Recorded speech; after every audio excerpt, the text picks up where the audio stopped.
the positive side of the pandemic that has come and that we are managing, and to the extent that every stakeholder, be you accounting officer, be you service provider, be you procurement professional, we need to come together. We need to sit together. We need to understand and agree that it's time to use technology. It's time to be able to do processes from the comfort of our various homes and offices, taking advantage of the technology that is also available, that is abundant, and that we can use to achieve without losing anything, without having to see ourselves physically. The business of government can run, the business of government can continue in a manner that is in alignment with the procurement law. And good enough for us, amendment was made in 2021 by Mr. Governor, Mr. Babajide Olusola Sanwo-Olu, to ensure that procurement is in alignment with current economic realities. And you know, as somebody who is also passionate about use of technology, so we need to align with him. In the team's agenda, you will notice that the E part or M part of it is making Lagos a 21st century economy. And when you're talking about 21st century economy, you are talking about adopting technology to achieve everything that you need to achieve in terms of the process, the procedures, the compliance with the law, and so on and so forth. So this is the reason why we have to pull stakeholders together to share thoughts, to have understanding, to see that the future lies with us, and the future starts from now. So we need to bring ourselves together, talk to ourselves, take feedback,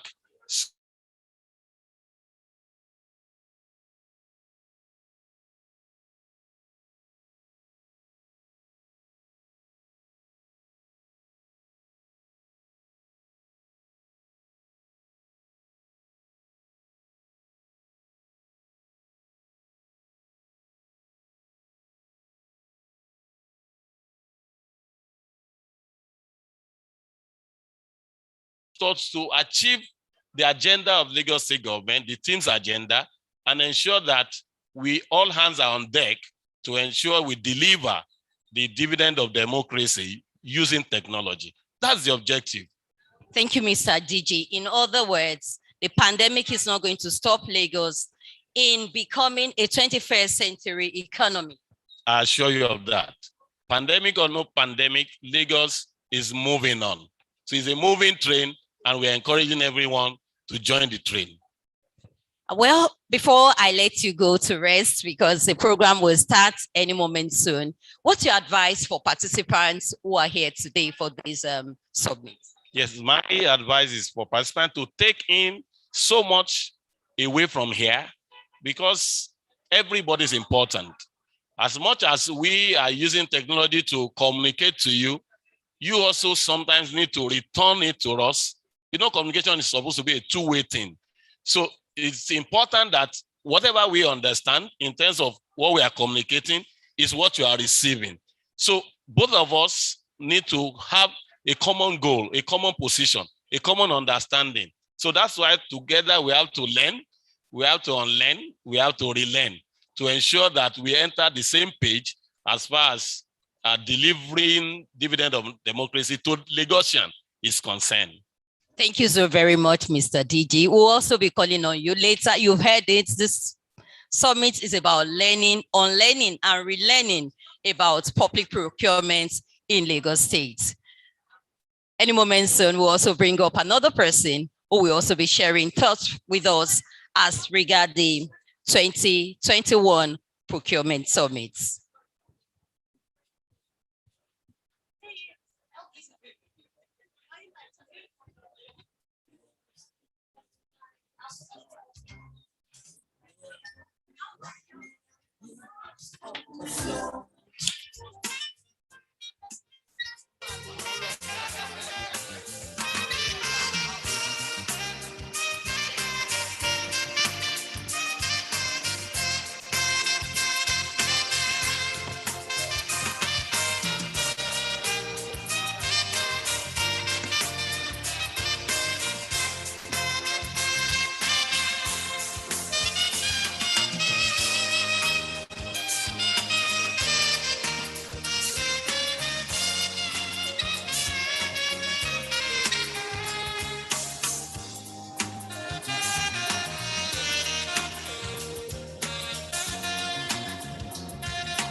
agency. Here is a detailed explanation of the new procurement process in Lagos State. Every procuring entity, that is, ministries, departments, and agencies, activates its procurement planning committee to develop a draft procurement plan, which forms the basis for budget preparation. Procuring entity engages the Ministry of Economic Planning and Budget, MEPB, in bilateral discussions, resulting in the appropriation bill. Honorable Commissioner, good morning. Welcome. The appropriation bill is then sent to the Lagos State House of Assembly. It's a pleasure to have you on the stand. Thank you very much, sir. Governor Babajide Olushola Sanwo-Olu of Lagos State approved the integration of a total of 97 MDAs of the state on the e-procurement platform within just 1 year. What do you think is the motivation for this giant step?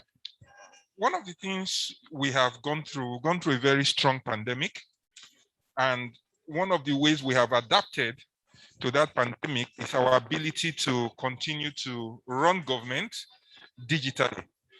And in order to bring about resilience and to bring about efficiencies in the way government is run, you have to deliver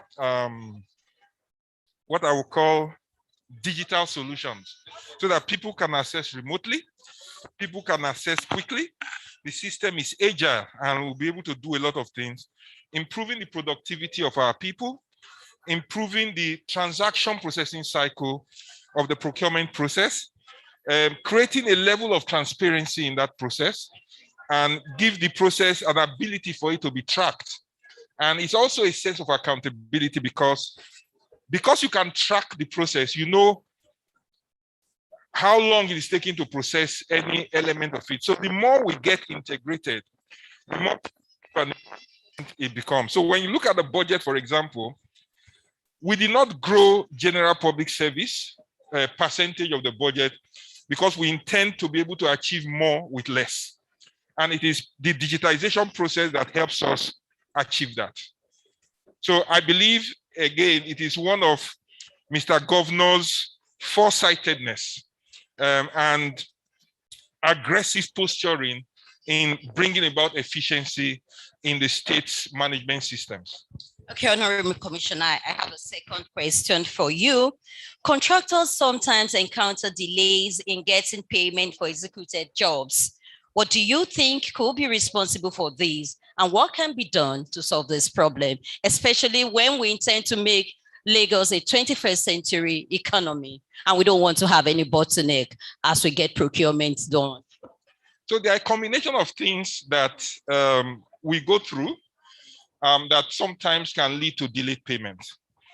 One of the very important things is that if there's no proper alignment between the processing requirements, right, that is required for the system, there will be certainly delays, right? If, for example, there are certain documentation that are required, right, and those documentations are not met, then a delay will occur, right? But typically, one of the things we do is that to try and aid customer service, we do receive document and advise the contractors to go get additional document.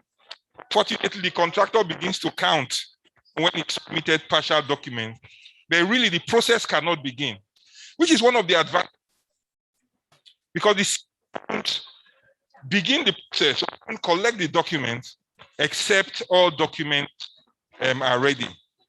Also, sometimes it's an understanding of what the process is and what the protocols are. It's the fact that sometimes certain taxes need to be paid, certain agreements need to be reached before the process is continued. And then sometimes it's just a treasury maneuver, right? It's a pure treasury maneuver. Maybe we've not closed the financing yet, right, that supports those particular transactions, and all that can come into play. But what we find from my experience is that the process is not followed as it ought to be. If we proactively engage the process, then you find out that payments will happen. So before I let you go, what will be your takeaway for contractors, for everyone out of here as we end the 2021? I know we're about to start, but give them a little tip of the iceberg of what will be the takeaway you will want them to have as we begin this summit. One, I would like them to know that this is their government as well. And they should engage this government because they are part of ensuring that the process improvement continues to happen. The second also is that they should understand the process. Shortcuts sometimes lead to a disproportionate delay in processing. So they should understand the process, ensure that they get their documentation upfront, and they just do what is necessary. Lastly, I would like them also to embrace digitization, because the other challenge you have is when you move digital, for example, some people are not technology natives. And so it complicates things for them for a while. And you need to then take their hands and walk them through to get them adapted to it. So it's change management also. So the entire ecosystem is changing. We're getting better and more efficient. And therefore, that change must be embraced also by the contractors themselves. Thank you very much. You've heard it. The entire ecosystem for procurement is changing in Lagos State.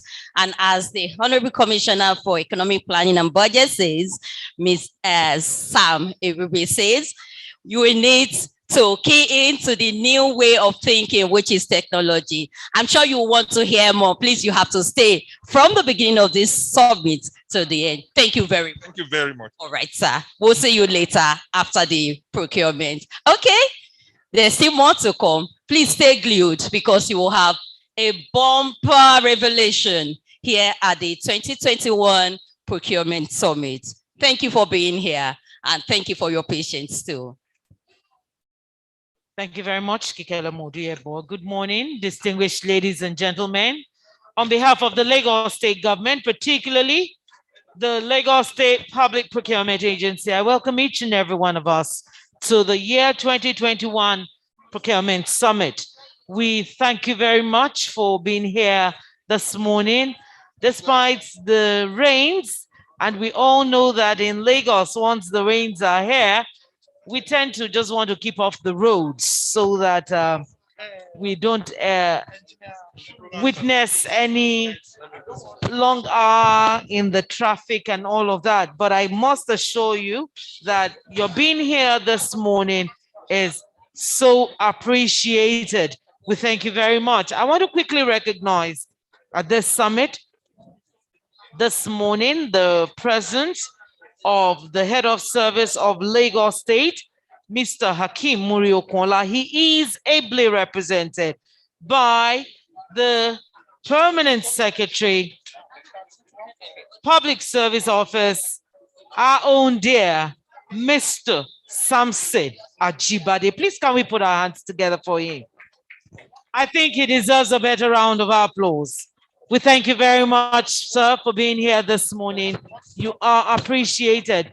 Of course, I saw the Honorable Commissioner for Economic Planning and Budget in Lagos State granting an interview for the online transmission of the Lagos State government. I'd like to welcome this morning. For some people, they call him Big Sam, but in any case, he actually is a man of stature. Please can you welcome Honorable Commissioner for Economic Planning and Budget in Lagos State, Mr. Sam Egube. You're very welcome, sir. We thank you very much for being here. I'd also like to quickly recognize the Honorable Commissioner for Science and Technology. Please can we put our hands together for Mr. Pham. Thank you, sir, for being here this morning. Please can we applaud him more resoundingly. We thank you very much, sir, for taking time out to be here with us this morning. I also want to recognize another permanent secretary here. He is the moderator. I understand he's on his way. He's actually gone to the blue room and he will be here shortly. I recognize all of our distinguished personalities, representatives of various permanent secretaries here present.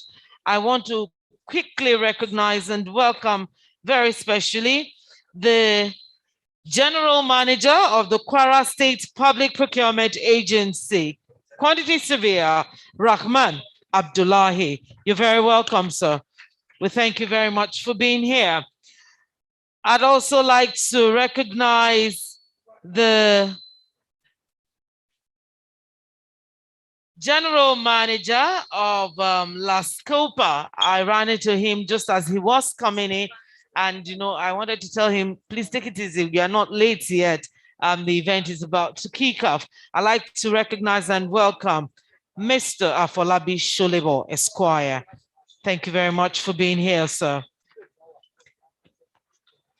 I'd like to also recognize the Permanent Secretary, Waterfront and Infrastructure, Engineer Olawale Aguru. You're very welcome, sir. Thank you very much for being here. We appreciate you. We have so many of our directors here representing the various permanent secretaries in their ministries. And I want to say thank you all for being here. And our facilitators, our panelists, Mr. Idris or Lauren Imbe, I can cite you. We thank you very much for being here. All of our distinguished personalities, all contractors here present, you're very important to us, especially in the Office of Public Procurement. Can we please applaud all contractors here present? We thank you very much. I crave your indulgence, distinguished ladies and gentlemen. Immediately, the chairman of the PPA Governing Board, who is the Honorable Commissioner for Finance in Lagos State, once he comes in, and I understand he's just a few minutes away, and that is very authentic.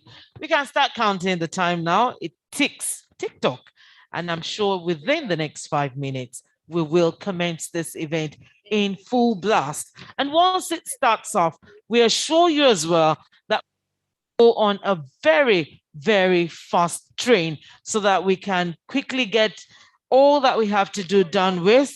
Very many of us have to return to our offices. I know a few of us are traveling out of Lagos, and we have factored all of this into today's program. Once again, I say good morning to you. Thank you for keeping faith with us. Thank you for being here. And indeed, this program promises to be a well-rounded one and a rewarding one. Thank you for coming. Good morning.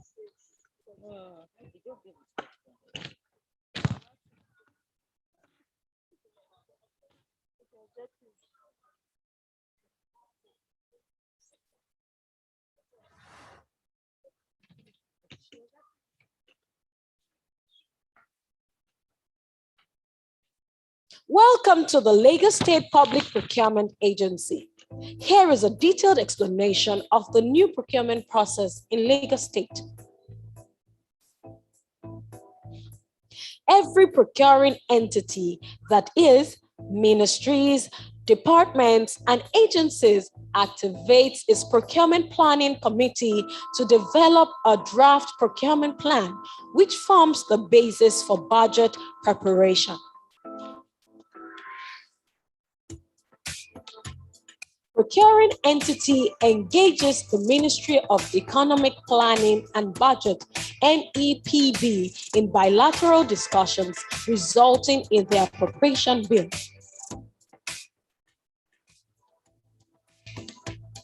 The appropriation bill is then sent to the Lagos State House of Assembly for debate and scrutiny, and subsequently passed into law.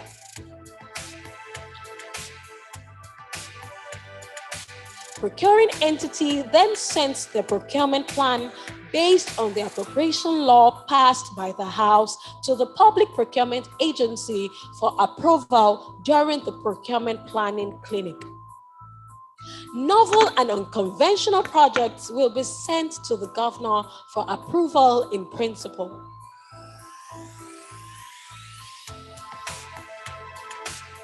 Upon receipt of approval from the Public Procurement Agency, procuring entity initiates its procurement process utilizing the appropriate procurement method. Activities such as invitation for tenders, receiving bids, vendor assessment, and so on, up to pre-award level can now commence.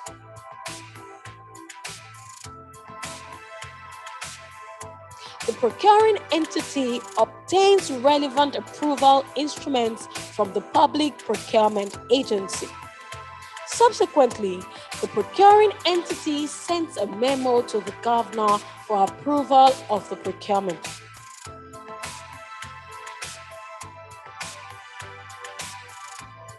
The procuring entity can then proceed to access funds only if the procurement does not involve engagement of a third-party service provider.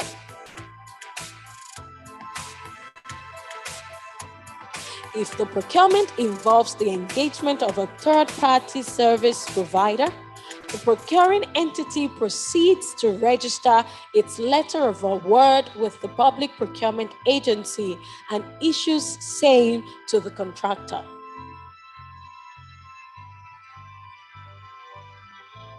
The procuring entity and the contractor then proceeds to the Ministry of Justice for execution of agreement. Now, contract management, such as release of funds, monitoring, and the likes, thus commences.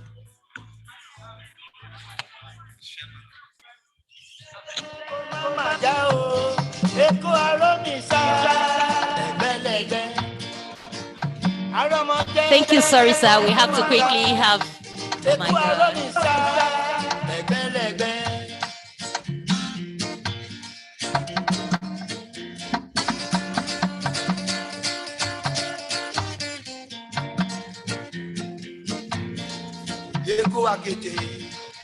Distinguished ladies and gentlemen, please may we rise and welcome the representative of Mr. Governor, Mr. Babajide Olushola Sanwo-Olu. Please can we applaud the Honorable Commissioner for Finance in Lagos State, who is also the chairman of the PPA Governing Board, Dr. Rabiu Olowo. Can we please applaud him? Can we applaud him? Mr. Governor, ably represented, members of the State Executive Council here present, particularly the head of service, ably represented, all honorable commissioners, body of permanent secretaries here present, distinguished ladies and gentlemen. At this point in time, with the arrival of Mr. Governor, ably represented, I'd like to call the House to order and say this event is about to commence in earnest. I crave your indulgence, distinguished ladies and gentlemen. May we all rise as we will take the national anthem.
Thank you very much. Please, may we all be seated.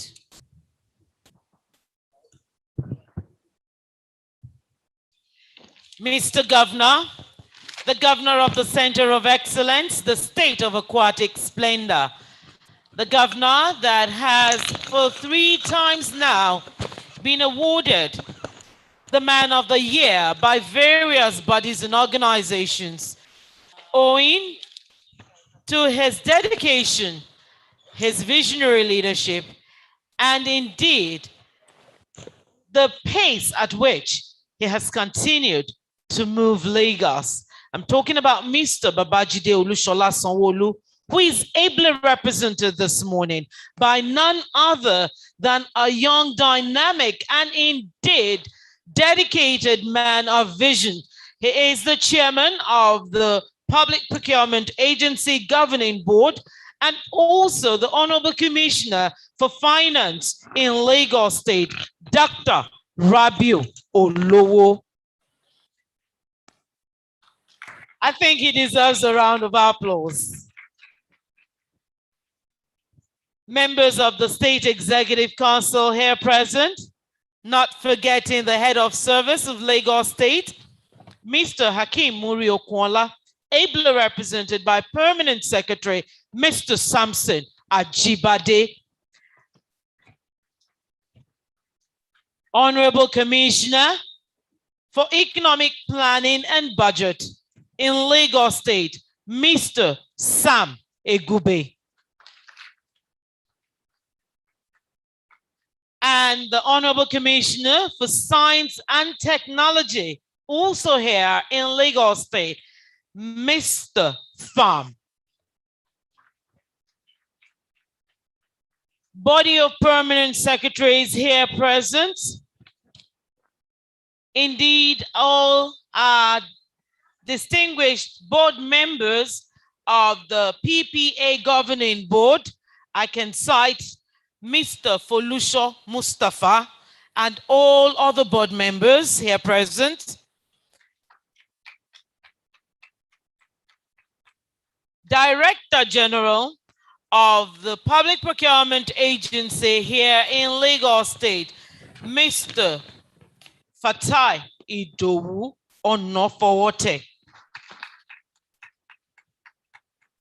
His counterpart all the way from Kwara State, the Kwara State Public Procurement Agency General Manager, Quantity Surveyor Rahman Abdul Baki.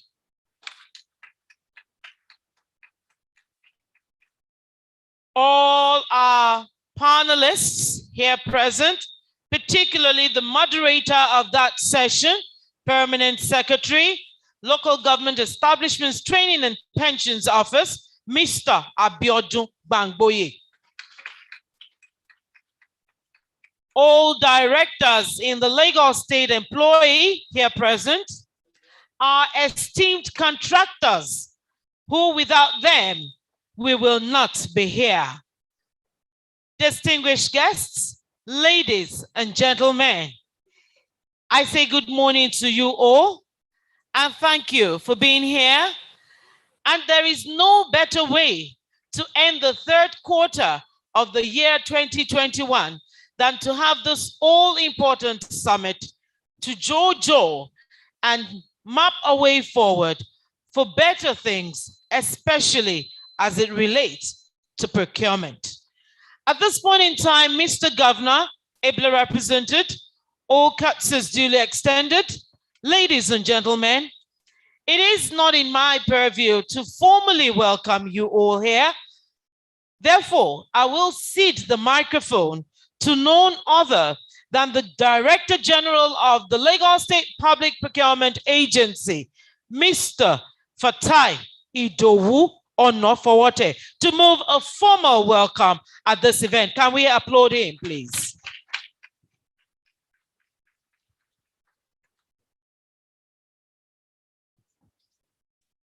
Good morning.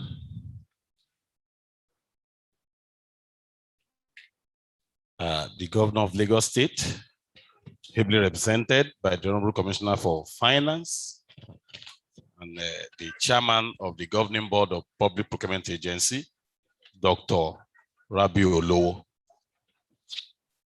the Deputy Governor of Lagos State, Chairman House Committee on Procurement, Lagos State House of Assembly, the Head of Service, ably represented by the Permanent Secretary Public Service Office, members of the State Executive Council here present, particular reference to the Honorable Commissioner, Minister of Economic Planning and Budget, Honorable Commissioner, Minister of Science and Technology, members of the Governing Board of Lagos State Public Procurement Agency,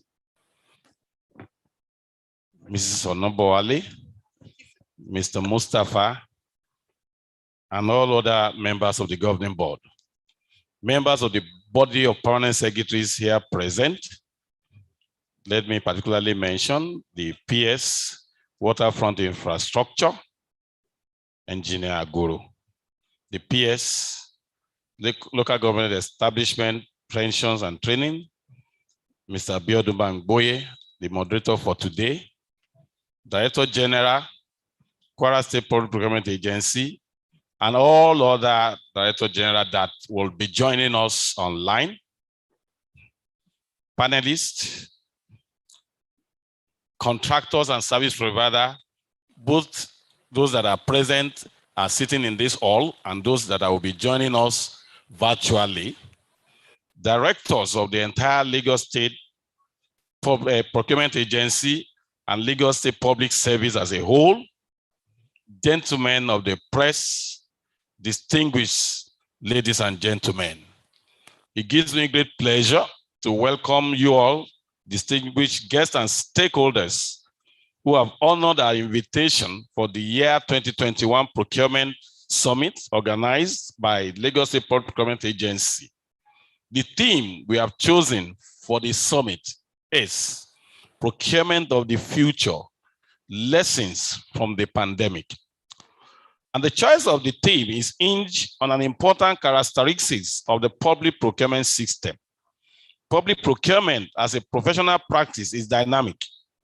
It is not a one-cap-fits-all discipline and makes it amenable to changes in the environment in which it is practiced. However, I must state that for public procurement system to be operated and managed in a dynamic manner, the environment needs to be conducive. The enabling law must be couched in such a way that allows for effective operation of the dynamism associated with the profession. Appropriate regulations and manuals must also be developed to serve as additional guide so that the dynamism may not be operated in an haphazard or whimsical manner. Appropriate tools and structure must also be provided to facilitate smooth implementation of the process. Distinguished ladies and gentlemen, I am pleased to inform you that the agency has done all this and much more. Indeed, it was because the agency had developed an appropriate framework that made it easy for the pilot MDAs that were integrated into e-procurement platform of the agency to successfully carry out their procurement through e-procurement process during the peak of the coronavirus lockdown. Today, the agency has advanced even far beyond the level it operated last year when pandemic broke out in the country, Nigeria. And this year alone, we have onboarded a total of 72 MDAs of the state into the e-procurement platform within the first 3 quarters. And we are going to onboard another batch of 25 MDAs on the platform in the last quarter of the year. The integration of more MDAs into the e-procurement platform had made life much easier and has greatly contributed to the ease of doing business policy of the Babajide Sanwo-Olu administration in Lagos State. Despite the modest achievement already recorded by the agency in the implementation of the procurement law, we strongly believe that key stakeholders, as we are gathered here, who are important customers and partners of the agency, must be given an opportunity to share their experiences on the operation of the public procurement process of the state. This is because we believe we will be deluding ourselves if we claim that we know it all. There's always room for improvement. The biggest room, do you understand, is room for improvement. The summit is therefore aimed at creating better understanding about public procurement process, making public procurement process more responsive to the dynamics of the operating environment, and further entrenching procurement process in Lagos State.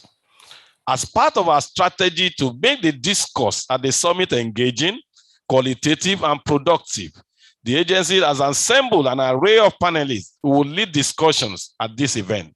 The panelists are highly experienced, resourceful, and motivated individuals who have made indelible achievement in their various fields of endeavor in both the public and private sector of the economy. I am therefore very optimistic that the summit will give us new insights into procurement as a professional practice in government and will assist the agency to do even much more better than it is currently doing in its regulatory capacity. Distinguished ladies and gentlemen, at this juncture, I want to seize the opportunity to express appreciation to the Governor of Lagos State, Mr. Governor, Mr. Babajide Olusola Sanwo-Olu, for the support and confidence that is reposed in the agency as regulator of all public procurement in Lagos State. I wish to assure Mr. Governor that we shall continue to discharge the duties and responsibility assigned to the agency with a deep sense of responsibility and commitment at all times. I also want to thank the head of service, Mr. Akim Moriokonla, the Honorable Commissioner for Finance, Dr. Rabi Olowo, for always standing by the agency in all its activities and programs. Similarly, I want to appreciate the commitment and support of the members of the governing board of the agency. I commend the members of the board for the cordial relationship existing between the political leadership and the management team of the agency. I must also say that their diverse professional background have been an invaluable asset to the agency.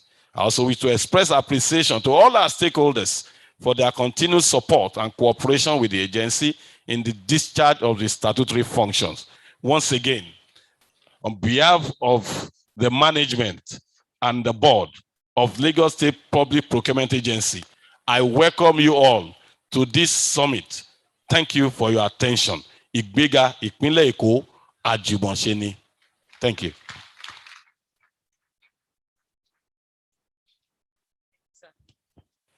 Please, can we applaud the DG once again? Mr. Fatai Idowu Onofowote. Thank you very much. The Chairman, House Committee, we thank you for being here. Honorable Agay Sulaiman. Please, can we applaud him? Thank you very much. I know that he had to leave a very important House function that is about to take off about 11. To be here with us, your presence is appreciated. Mr. Governor, ably represented, all distinguished ladies and gentlemen, courtesies duly extended. I'd like to let us know that we have some directors general with us here this morning and other general managers. And I crave your indulgence, Mr. Governor, ably represented, and Chairman House Committee, all courtesies duly extended, to recognize and welcome the General Manager of La Scopa, very specially, Afolabi Sholebo, Esquire. Thank you for being here. The Director General of the OTCI is also here with us, has been here as early as 8 a.m. I'd like to welcome Mr. Toba Otsusoya. Thank you very much for being here. Thank you so much. Also, the General Manager of, the General Manager of the NCDA, Town Planner Olakunle Aboyeji. You're very welcome, sir. Thank you. And he's here with a very formidable team. We thank you for your presence. At this point in time, Mr. Governor, all courtesies duly extended. Ladies and gentlemen, we will be having the opening remarks, and it will be coming from the #1 public servant of the most dynamic workforce. There is none as good as the Lagos State Public Service. I'm sure the DG of PPA, Kwara State, will have something to tell when he gets back, that if you want the best, come and learn from the best, and that is Lagos. Please could you welcome the Head of Service of Lagos State, Mr. Hakeem Moriokonla, ably represented by our own Mr. Samson Ajibade. Can I hear your applause?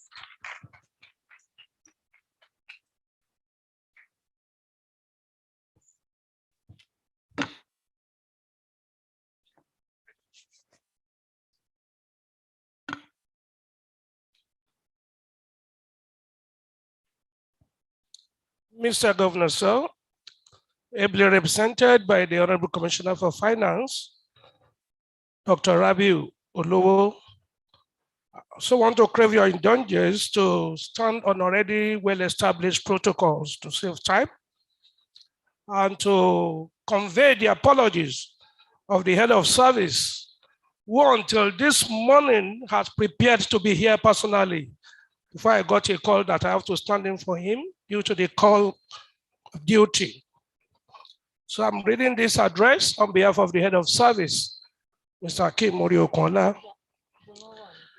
I wish to start these brief remarks by commending members of the governing board, as well as the management and staff of the State Public Procurement Agency for organizing today's summit, which is aimed at generating new ideas for the enhancement of the public procurement process in the state. I am pleased to note that the agency has been playing a commendable role, not only in facilitating a meaningful departure from the old ways of conducting government business, but it has also been in the forefront in the drive towards improving transparency and accountability and ensuring value for money, as well as quality service delivery in an environment where the customer is treated as king. Leveraging on technology and improved processes, the agency has also earned Lagos State great honor, respect, and admiration from other states of the Federation, as well as its stakeholders. It is against this backdrop that I wish to express my delight at the theme of this year's summit, Procurement of the Future, Lessons from the Pandemic. Because, again, it reflects a clear understanding of the changing dynamics of the times and also underscores the agency's commitment to continuous stakeholder engagement on ways, means, and strategies for making continuous and sustained progress, regardless of the situation or the challenging emerging realities we are all confronted with across sectors. Indeed, it is also an acknowledgement that there are still more bridges to be crossed before we can confidently boast that we have got the public procurement system fully up and running in Lagos State. The fact that the state has been adjudged to be on the right track is, however, quite encouraging and reassuring. As such, it is only a matter of time before we can beat our chest and truly say, we have arrived. Until then, it is not yet Uhuru. It is therefore in this connection that I wish to commend the agency for bringing together diverse professionals with the requisite knowledge and expertise to serve as panelists and lead the discourse at this summit.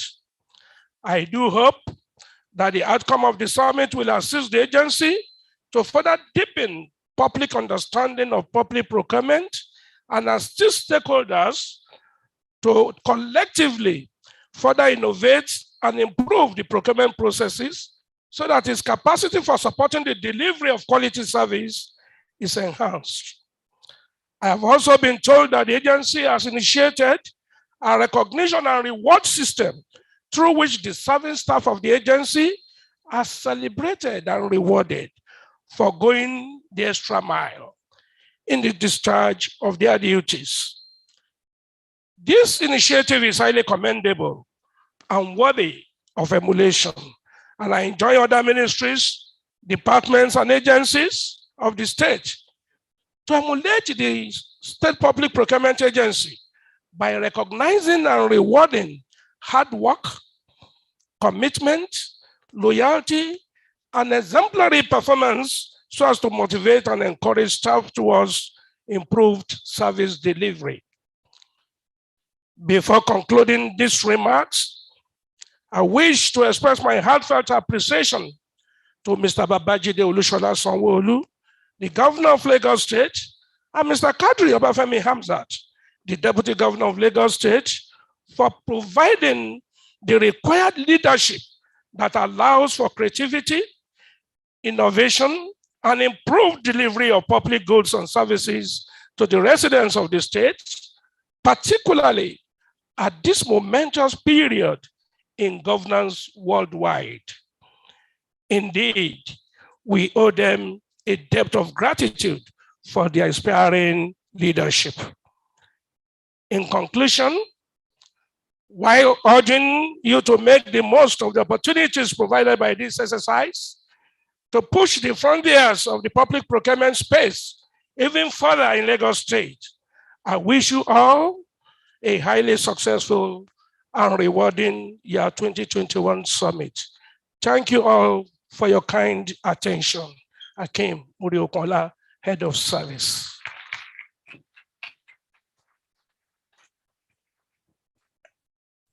Please can we applaud the Head of Service to the Permanent Secretary, Mr. Samson Ajibade.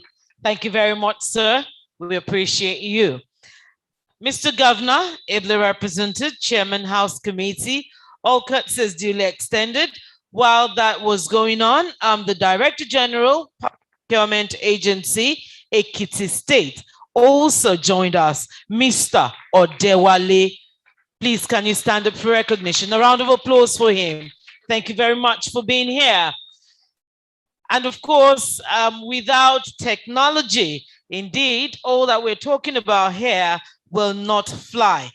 The Commissioner for Science and Technology is already here, and his Permanent Secretary is also here, Engineer Shola Musumola Shashore. You're very welcome, ma. We thank you. Thank you. At this point in time, I'd like to let us know that we're moving very, very fast. And the next thing that we will be hearing at this event is the voice of a man, but the words of another man. The reason, there's a gentleman representing another gentleman, and the two of them partner in ensuring that Lagos continues to grow in leaps and bounds. This administration is indeed a blessed one, putting round pegs in round holes, ensuring that things move on smoothly. And that's why Lagos State continues to be the envy of all other states of the Federation. Apologies to our brother from Kwara and Ekiti State, but the truth just has to be told. Distinguished ladies and gentlemen, at this point in time, it is an honor to invite the man that has continued to lead the team of achieving achievers and have continued to let us stand tall in the Committee of States. I'm talking about none other than Mr. Governor, the Governor of Lagos State, Mr. Babajide Olushola Sanwo-Olu, ably represented this morning by our own dear Chairman of the Public Procurement Agency Governing Board, the Honorable Commissioner for Finance in Lagos State. I always tell people the young and dandy commissioner. Please, can you welcome to the microphone for the keynote address, Dr. Rabiu Olowo.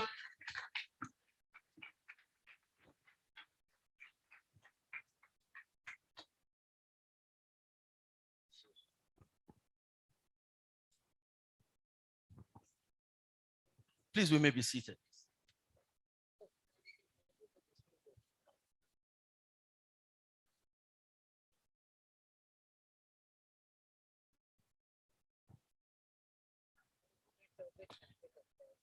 Mr. Deputy Governor of Lagos State, the Chairman, House Committee on Procurement of the Lagos State House of Assembly, Honorable Rauf Age Sulaiman, members of the State Executive Council here present, Mr. Sam Egube, the Honorable Commissioner for Economic Planning and Budget, Mr. Akim Pham, the Honorable Commissioner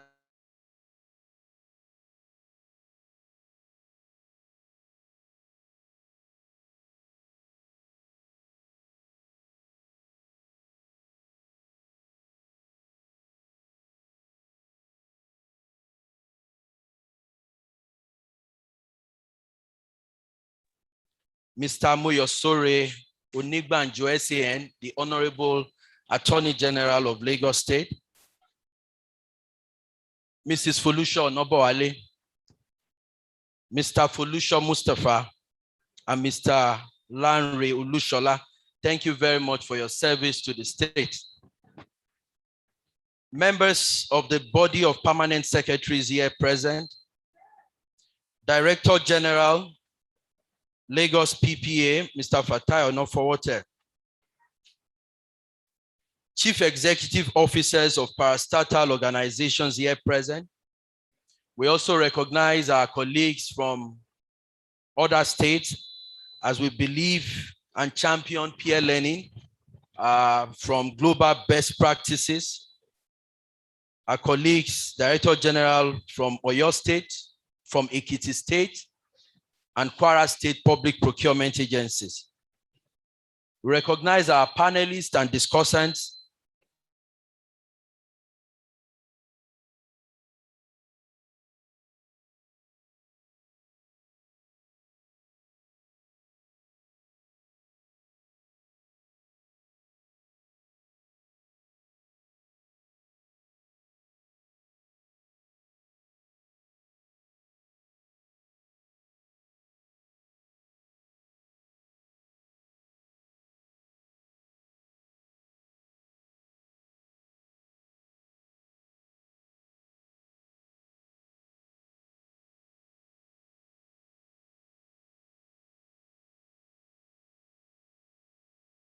To be reading the address of Mr. Governor at this year's Public Procurement Summit organized by the Lagos State Public Procurement Agency, holding here 30th September 2021.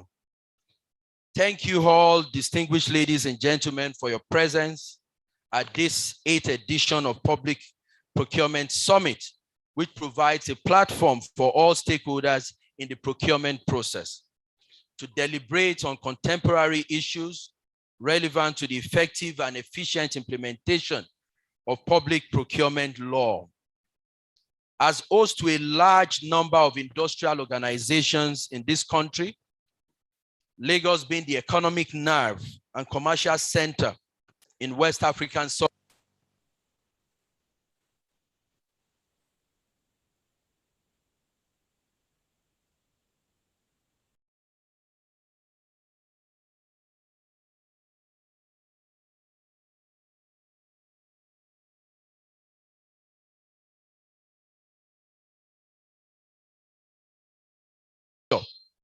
lessons from the pandemic is quite apt, timely, and relevant. COVID-19 pandemic has taught us a lot of lessons. And as we all know, it has altered the way that we do things, conduct businesses, and even socialize. Although the 21st century is significantly defined by knowledge, innovation, technology, what the pandemic has done is to bring the new reality clearer home and accelerated the process of embracing it. It is a new reality that no organization is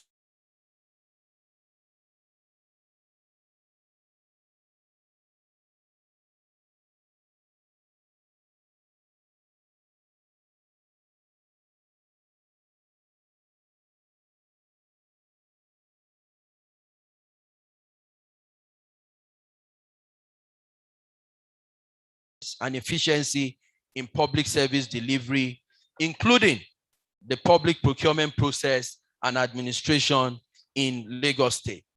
It is, of course, very important to also mention that we started the automation, the digitalization of our public procurement process even before COVID-19 at all. And that's why we find ourselves very lucky to have been proactive, not reactive to the current realities that we face today.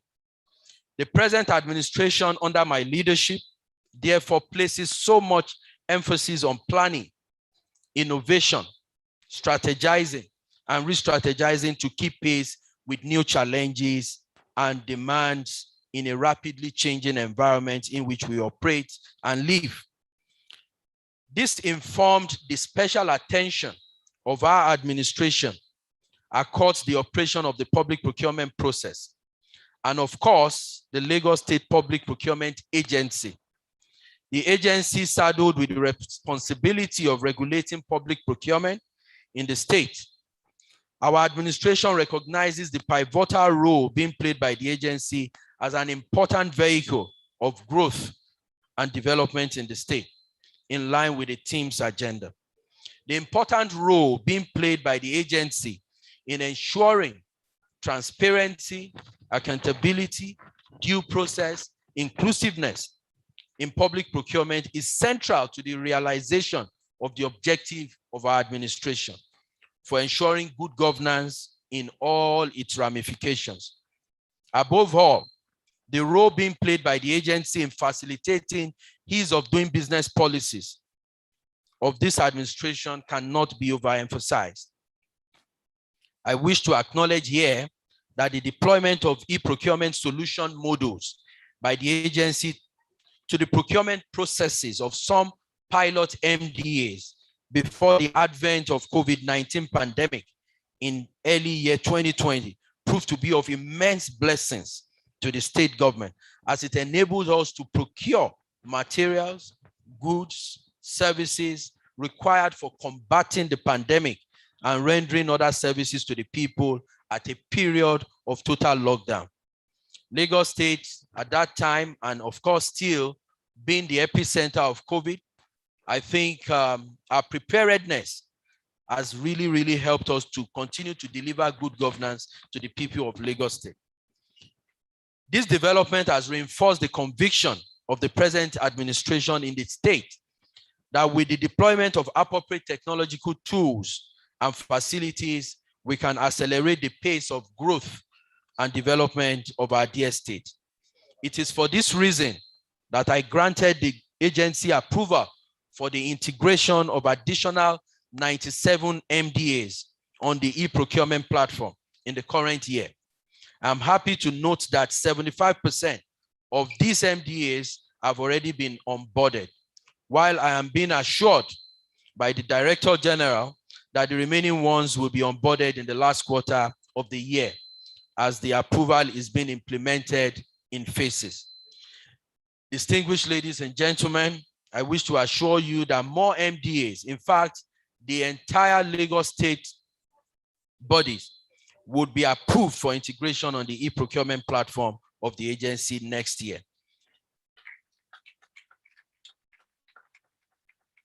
This is in keeping with our vision of operating a 24-hour economy where people can transact business with the state government online at any time and from any part of the world through the use of information and communication technology. We want to ensure that we afford small, big, medium-sized of any structure the opportunity to also provide goods and services to Lagos State and for the entire citizens and residents of Lagos State.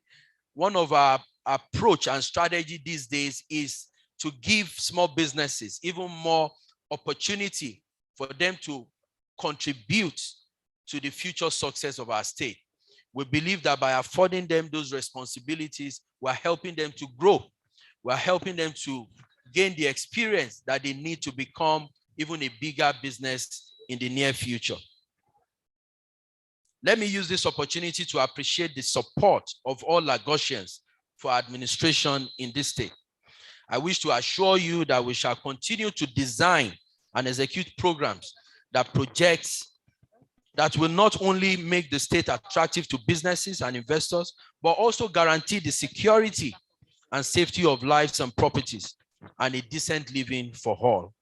I urge all residents of the state to continue to support the policies and programs and activities of the state government that would achieve our lofty objectives contained in the team's agenda.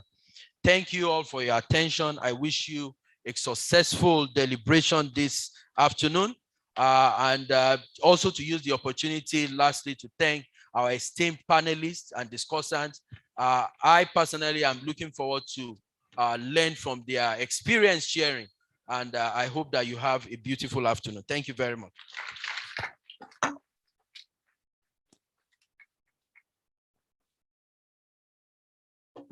Please, can we applaud Mr. Governor through the Honorable Commissioner for Finance, Dr. Rabiu Olowo. Thank you very much, sir, and we appreciate you. Mr. Governor, ably represented, Chairman House Committee, distinguished ladies and gentlemen, I made an error and I crave the indulgence of this House that I quickly correct the error. Actually, there were two errors, Mr. Governor. And the reason is not far-fetched. When you are in the midst of very noble gentlemen and women, you get too excited. And I think that was what got me carried away. The Permanent Secretary, Ministry of Energy and Mineral Resources is Engineer Mrs. Shola Shashore. Please, can we applaud her? Thank you, ma'am. But you know, mineral resources and energy, without technology, they won't flow. Thank you very much for being here. And I must recognize very specially the Permanent Secretary, Office of the SA to Mr. Governor on Education. Please, can you applaud with me, Mr. Kasali? Thank you very much, sir. We appreciate your presence. And we know that all of this will be transmitted into our tertiary institutions for better and rounded education. At this point in time, Mr. Governor, the Chairman House Committee, and indeed all courtesies duly extended, we will be moving to the panel session. And it is an honor, so please invite our panelists to come up to the podium. First, I'd like to invite the Honorable Commissioner for Economic Planning and Budget in Lagos State. Can we applaud Mr. Samuel Egube as he comes up to the podium? Mr. Governor, distinguished ladies and gentlemen, Mr. Samuel Egube holds an executive master's degree in business administration from the prestigious International School of Management, University of Navarra, Barcelona, having initially held a bachelor's degree in engineering with a second-class upper division in civil engineering from the University of Benin. He is a fellow of the Institute of Credit Administration, an associate member of the Nigerian Institute of Management, a corporate member of the Nigerian Society of Engineers, registered member of the Council for Regulation of Engineering in Nigeria, and an honorary senior member of the Chartered Institute of Bankers. He has attended various local and international courses, including management leadership programs at the IESC in Spain, INSEAD, France, Wharton, USA, and the Columbia Business School. I think he deserves a round of applause. He was the chairman and member of several company boards, mainly in the financial, engineering, construction, advisory, and media services sectors of the economy. This man we refer to as Big Sam is the author of several books in inspirational and self-help genres. He is happily married and blessed with wonderful children. Can we applaud Mr. Samuel Egube? I'd like to invite at this point in time another panelist who is the chairman of the Lagos State Internal Revenue Service, Mr. Ayodele Subar. He is ably represented by the Director of Admin and Human Resources at the LIRS. Can we applaud Mrs. Ariola Kola Daisy? Of course, for her to be representing Mr. Ayodele Subar, who has over 40 years accounting experience, professional career started at the international firm of Prince Waterhouse Chartered Accountants. His portfolio of clients spanned across various sectors and industries, including private, government, and non-governmental organizations. He has served the country as the country's representative, the project coordinator of the Center for the Development of Enterprise, and very many more. He has taken a number of leadership and management executive courses abroad and is an alumnus of the prestigious Harvard Kennedy School in Boston, Massachusetts, and the Wharton School, University of Pennsylvania, USA. And of course, Mrs. Ariola Koladaisi is representing him. Another round of applause for Mr. Ayodele Subar. At this point, I'd like to invite to please come up to the podium the Director General, Lagos State Records and Archives Bureau. Please can we applaud Mrs. Bilkis Adebiyi Abiola.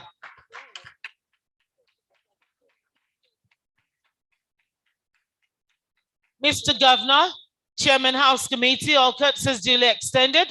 I'd like to let you know that this wonderful woman is not just beauty, but she was born in the month of July, and she is the founder of the West Eclairs Nigeria Limited, a for-profit social enterprise that promotes environmental sustainability, social welfare, and community health by utilizing low-cost cargo bicycles called Wecycles,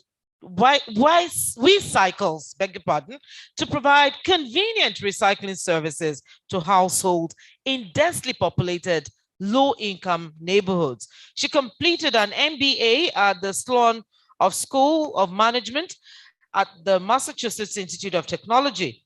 She is also an active public speaker, reaching audiences in Nigeria and beyond at events such as Thinking School Africa, Founders Conference, the Youth Entrepreneurship Summit and Expo, and Women in Business. She was recognized as one of the 2016 Quartz Africa Innovators, identified as one of Africa's top 5 entrepreneurs in waste recycling business. In addition to her role at the Records and Archives Bureau, she is also a member of the Board of Trustees of the Lagos State Employment Trust Fund, which was established by the Lagos State government to provide financial support to residents of Lagos State.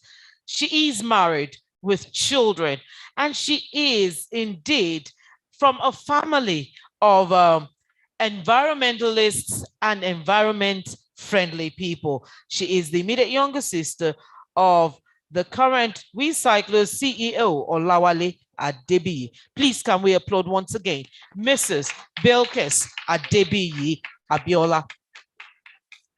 Next, I'd like to invite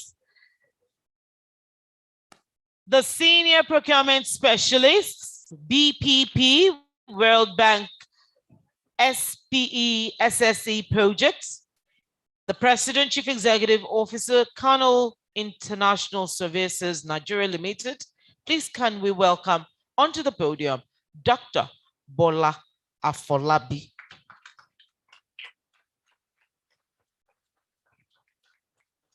He is an accomplished supply chain practitioner of over 3 decades. He is the president of that great outfit, Colonel International, a consulting company with interest in the hydrocarbon value chain, procurement and contracting, arbitration, investment and management strategy. He holds first and second degrees in marine transportation and a doctoral in regional development and environmental science. He is an alumnus of several notable management development programs at the Harvard, Cronfield, and Columbia universities. He currently teaches procurement and contracting and supply chain strategy at the Malaysian University of Science and Technology, Lagos and Abuja campuses, a publisher of very many articles, books, and academic works. He contributed immensely to the emergence of the Public Procurement Act 2007. Dr. Afolabi was a board member of the NLNG Ship Management Limited, West African Gas Limited, SAP Regional Innovation Board, and until date, Cypher Crescent Nigeria Limited. Amidst his multiple engagements, Dr. Afolabi is currently a principal senior consultant to the Bureau of Public Procurement, where he leads a World Bank-assisted project on sustainable procurement, environment, and social standards in the public sector. I present to you this gentleman, Dr. Bola Afolabi. Can we please applaud him? And our next panelist is a woman, the co-founder and chief executive officer, Shuttlers Mobility. Please can you welcome Ms. Damilola Oloke Susi. Can we applaud her? She is a Forbes 30 Under 30 2019 recipient for technology. She was selected by the UK government for a technology exchange in 2020. She has won competitions and awards such as the Digital and Tech Award at the Women in Africa contest in Morocco way back in 2017. The award for the best idea at the Asovila Demo Days, where she had the opportunity of meeting the President, Vice President of Nigeria, and Mark Zuckerberg. She has also won very many grants from institutions such as Airtel Sahara and GEM World Bank and Ford Motors Company. As this woman, she is a member of the Lagos Hub Global Shaper of the World Economic Forum, where she served as the Vice Curator of the Hub in 2019-2020. She is part of the Harambean team for 2018 cohort, an alliance for highly educated young African socials, business, and political entrepreneurs, attending leading universities in Asia's Europe and North America. I present Miss Damilola Olokeshusi. Thank you very much. And I will be going to the next panelist, who is the Group Chief Executive of the Temple Company and Board Member, LSCTF. Please, can you welcome up to the podium, Mr. Idris Olorunimbe.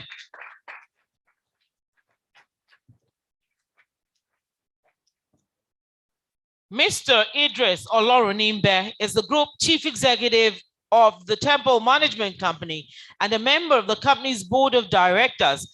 He founded Temple in 2016, bringing more than 15 years of industry leadership, entertainment expertise, and executive management experience to his role as chief executive.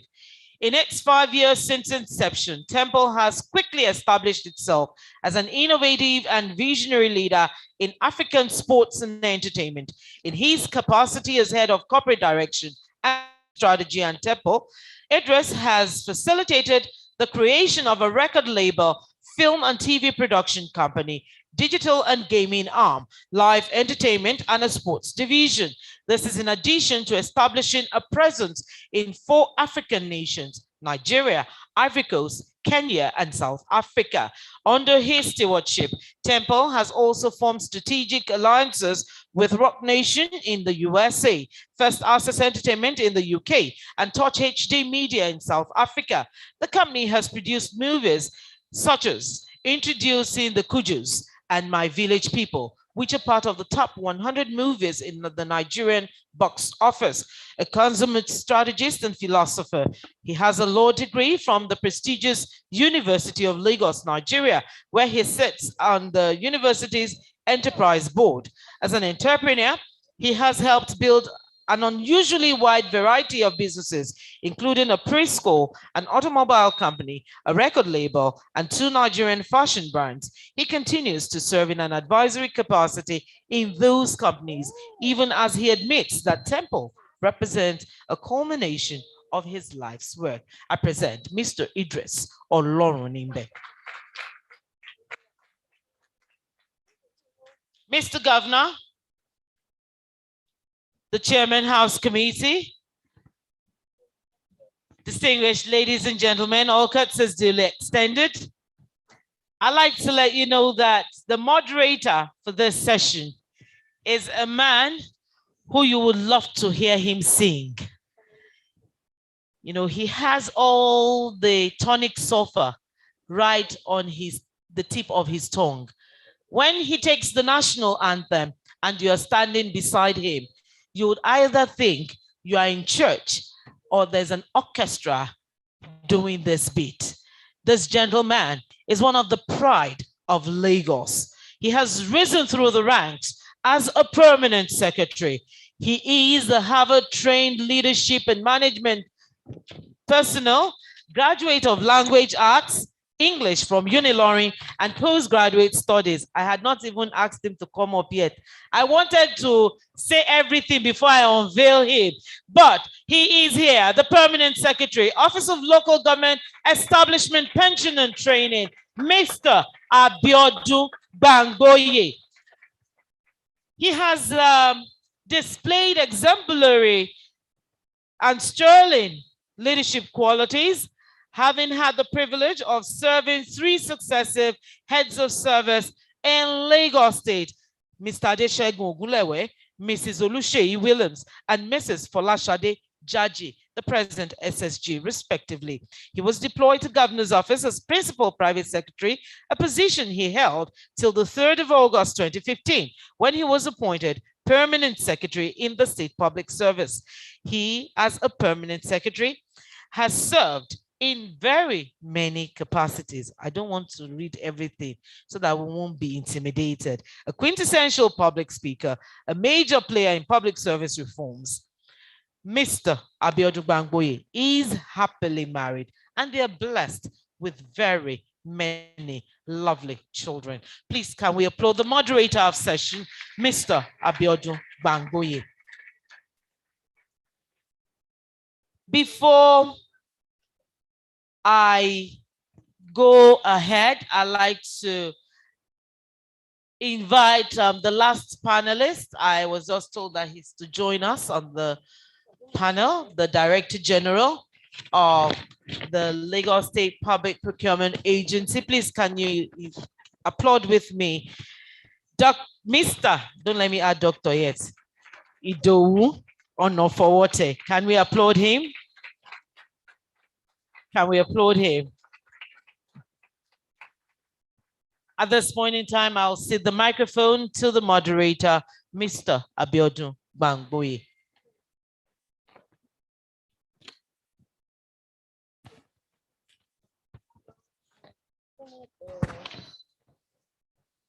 Mr. Governor, the House Chairman on PPA, permit me to please just adopt the very well established protocols at the takeoff of this program. I would want to just say that I am just a voice here. So all that I do is guided. So I believe I should cede it to these eminent people. You could see the CVs and you could even see what they have achieved in their course of existence and in contribution to knowledge. We are seated as a team now, and we want to just be very sincere. It's like reiterating the obvious to say that COVID-19 has actually brought disruptive transformation to the entire world, and there is no system that is left out of it. Basically, it came as a rude shock to some, and to a number of others, it was like they foresaw tomorrow. So what we have seen is that everybody, whether it was shocking or you are prepared, everybody has to adjust. And so for all those seated here, to just set the tone, we would want each and everyone in just about 1.5 minutes each to tell us their experience before COVID in your respective places, how you rose to address COVID, and what has made you remain on your feet to this moment. So in no particular order, but perhaps I should use the chief host to set the tone. So, DG.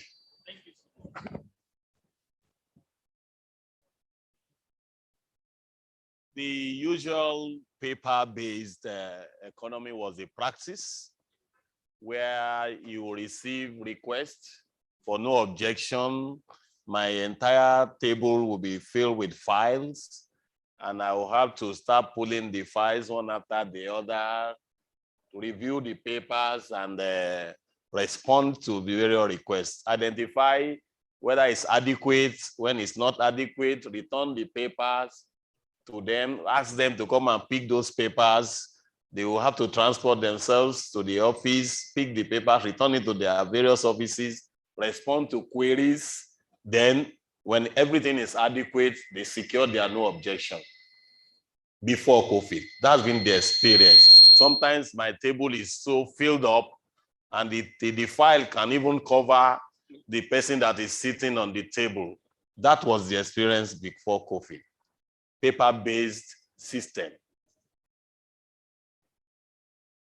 But with COVID, and deployment of e-procurement, this paper has reduced dramatically.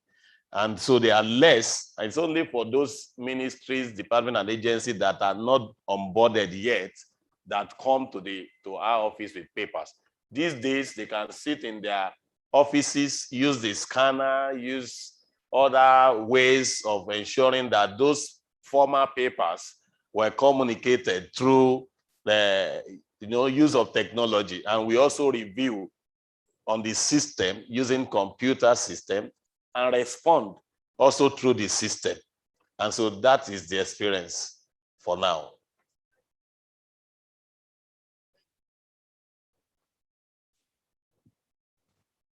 Thank you very much for the input from paper-based now to technology-driven. My next panelist let's just take it in that order till we get back to me. Thank you. Good morning, everyone. So I come from the creative sector, and I think that we were the worst hit by COVID, because prior, I mean, what you get is that the musician will come and perform at your social gatherings or at a concert, or that the movie will premiere at the cinema.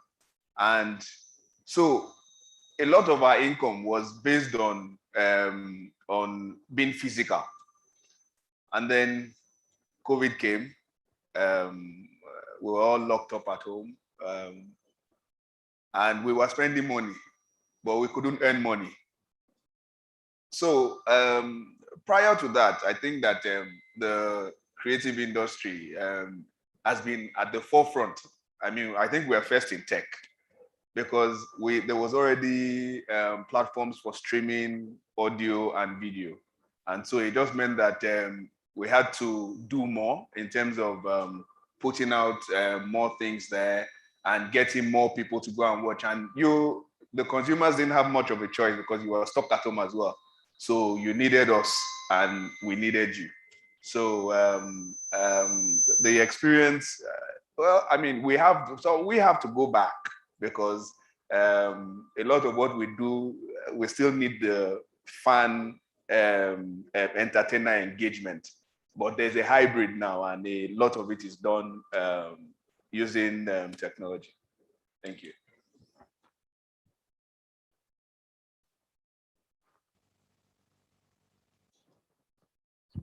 Sorry. Good afternoon, everyone. Once again, thank you very much for inviting the agency. Well, prior to COVID, there were economic challenges for businesses, quite all right, but we were able to still generate significant volumes in taxes.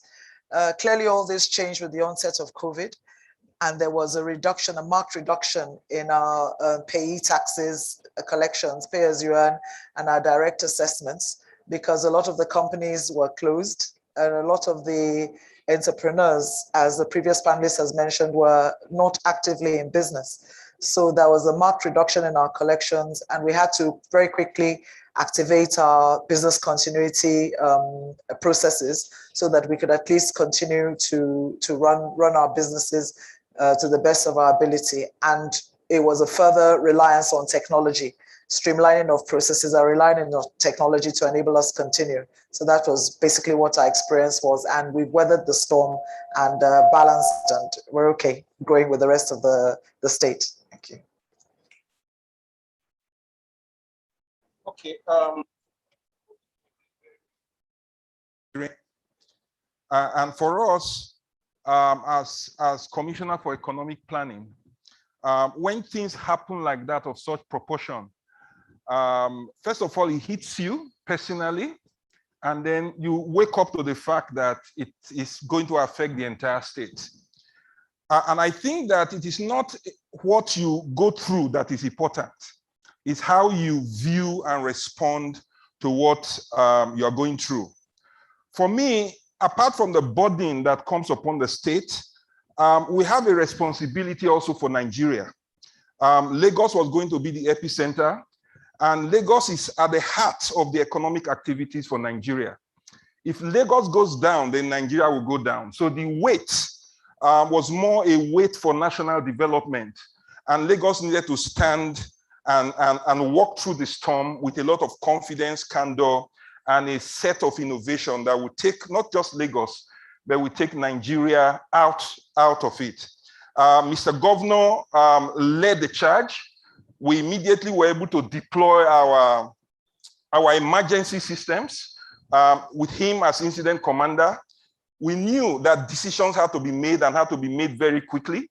And therefore, a war cabinet was set up to move on. Now, while that is happening, you need to begin to test all your assumptions from the strategy standpoint as to whether those assumptions will hold out in the coming of the pandemic. And so even the team's agenda came under the test.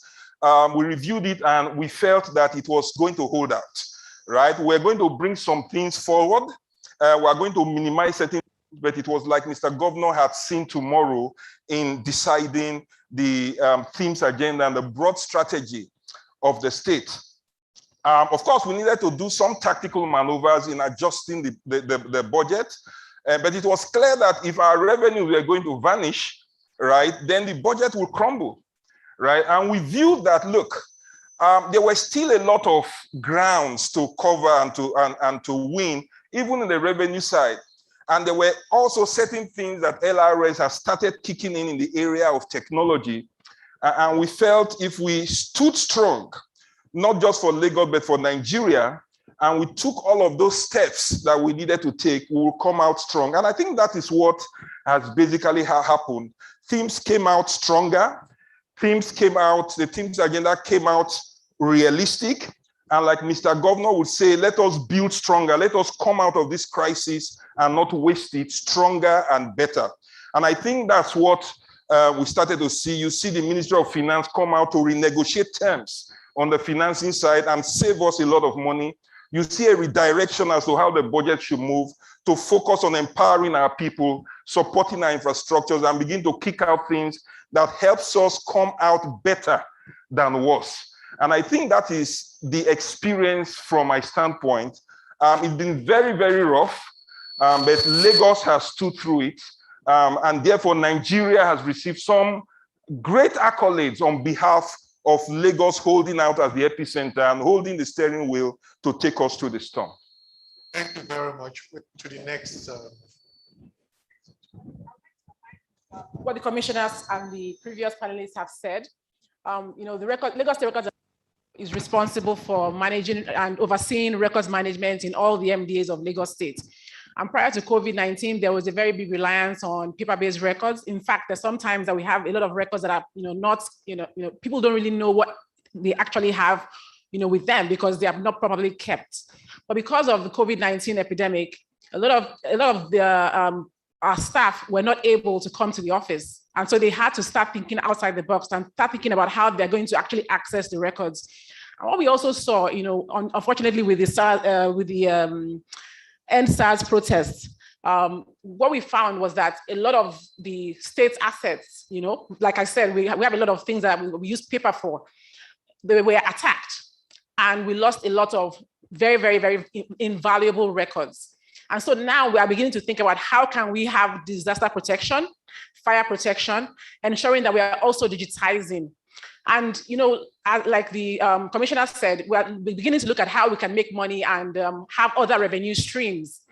And we're now looking at and seeing other agencies ask about how they can digitize, how they can go to, e-government, and also begin to see how we can actually get funding from these records that we have. For instance, things like marriage records, birth records, all these things, they actually can be monetized by the state government and can be a really big revenue stream. So we're beginning to see more and more interest in that. Good morning.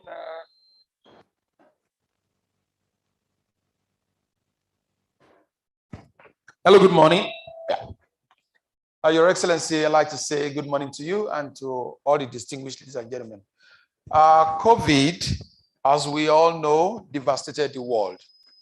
And I'll be speaking from the realm of the oil and gas industry and also from a little bit from the academia, because the experience, it's something that nobody ever thought will happen, but it happened. Now, in the oil and gas industry, for us, COVID brought a lot of challenges across the value chain, the entire value chain. The industry that produces about 80% of the national resources of the country, of the earnings of the country. Conversely, about 75% of expenditure is on goods and services. So the procurement departments in oil and gas companies were the most hit. But then that brought creativity. So there were opportunities for excellence prior to COVID and after COVID. Now, what happened with COVID is that a very regimental industry like the oil and gas industry, everything we do is on pre-planned basis, based on technology, based on pre-arranged scheduled maintenance. And this scheduled maintenance could not happen because you couldn't get people to the very remote locations where they need to work. Most cases, offshore, most cases, people working in the swampy regions. Helicopter services impacted because pilots can't fly. All hotels, the standards you normally have, they were closed down because you couldn't have those HSCS standards anymore. You have to lower your standards. So you have to balance between lowering your standards and at the same time protecting lives. So it was a catch-22 situation for people. You have crew changes. Incidentally, my son at the time got married. He got married, and 2 days after, he was asked to go offshore. A very strong structural engineer building a platform. For 6 months, he couldn't come back home. We had lots of people who had similar situations. So we couldn't provide for food. How do you move food to those places? How do you move medicals to those places? It became something that you have to think out of the box. If you are looking for one major thing that COVID did, people have to be creative. They have to abandon their old way of working. They have to think of situations that can mitigate the challenges brought up by COVID. But then that creativity brought a lot of new dimension to the business. We have now to realize that the business of adversarial relationship with your vendors is not the best way to practice. The right thing to then do is to engender solid relationship with your top tier vendors, for example, those who are in the strategic boxes, what we call procurement targeting. Those ones, you have more collaborative initiatives with them. We'll come to the issue of discussing renegotiation terms. But well before that, what you then have to do is to develop a new attitude, a new relationship procedure and processes with our top layer vendors, because well over 70–80% of the commodities we use to produce this hydrocarbon are not Nigerian based. So the challenges are numerous, but let me come back to that later on after, letting the ladies get on with it. Yeah.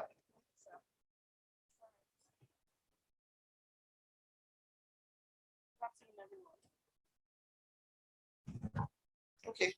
All right. So I will talk from the angle of the tech startups. I'm co-founder at Shotlers. What we do is to provide tech-enabled transportation solutions for companies. So for before COVID, I was just smiling when they were talking. I'm sure every industry will say they were most hit. So our transport industry was most hit because the transport industry is the business of moving people, and then COVID halts, all of that movement. But what we do at Shotlers, so before COVID, everything was electronic. We don't receive cash. Everything is online. So our service, what we provide to organizations is that we're helping the procurement team in organizations like oil and gas or the FMCGs reduce costs. So instead of you paying for the entire bus or leasing the entire bus or buying a bus for yourself. All you just need to do is just pay for a seat on our own platform. We've aggregated all those bus partners on our own platform. We don't own any of the buses, and we sell them to different companies. So 2 or 3 different companies can share a bus on our own platform. So that's what we sell. So we sell technology. So before COVID, everything was online. It was transparent. Companies can track their staff on the shuttles. They have a platform where they can see their bus coming, their staff coming to work. So everything was already automated. So when COVID hit, we just had maybe 3 months of halts. And because we had a very dynamic team, I'm sure they're coming to those questions. The oldest person on the team is probably maybe 33. So everybody's always on their feet and they're always very agile and they're always very hungry for more solutions. So in the space of those 3, between March and the next month, we didn't just work for only 4 months. We found another way to key into providing staff solutions for the essential workers. So we had only 4 weeks that we didn't work for. So even post-COVID or post-lockdown, we were still able to channel our solutions, our tech-enabled solutions into companies that had to move around, maybe to produce. Particular company that was producing hand sanitizer, and they were looking for how their staff could, get to work, even despite the fact that they were not comfortable using other forms of transportation, we were still able to use our service. Now, while in the pandemic, there were now issues of people having, being positive. Because of our technology, we're able to track people's contacts. So if you're in bus 1, you're able to know, okay, everybody in this bus, you have to go on quarantine. And if you're in bus 2, everybody go on quarantine. So because of technology, we're able to do that. So that's about shuttlers. Thank you very much. Do we give, let's just appreciate all the participants for their, one thing that is resounding in all that has been said is the fact that whether you were prepared before or it caught you napping, everybody had a change of strategy. So taking it from that perspective, I want to go into issues of pandemic response as it affects payment plans and platforms. I know very well that e-commerce is growing rapidly, and it has evolved through several platforms, particularly as it has to do with fintech. We have a number of in-app purchasing, peer-to-peer lending, payments platforms that are now operating. As a state too, Lagos is not left out.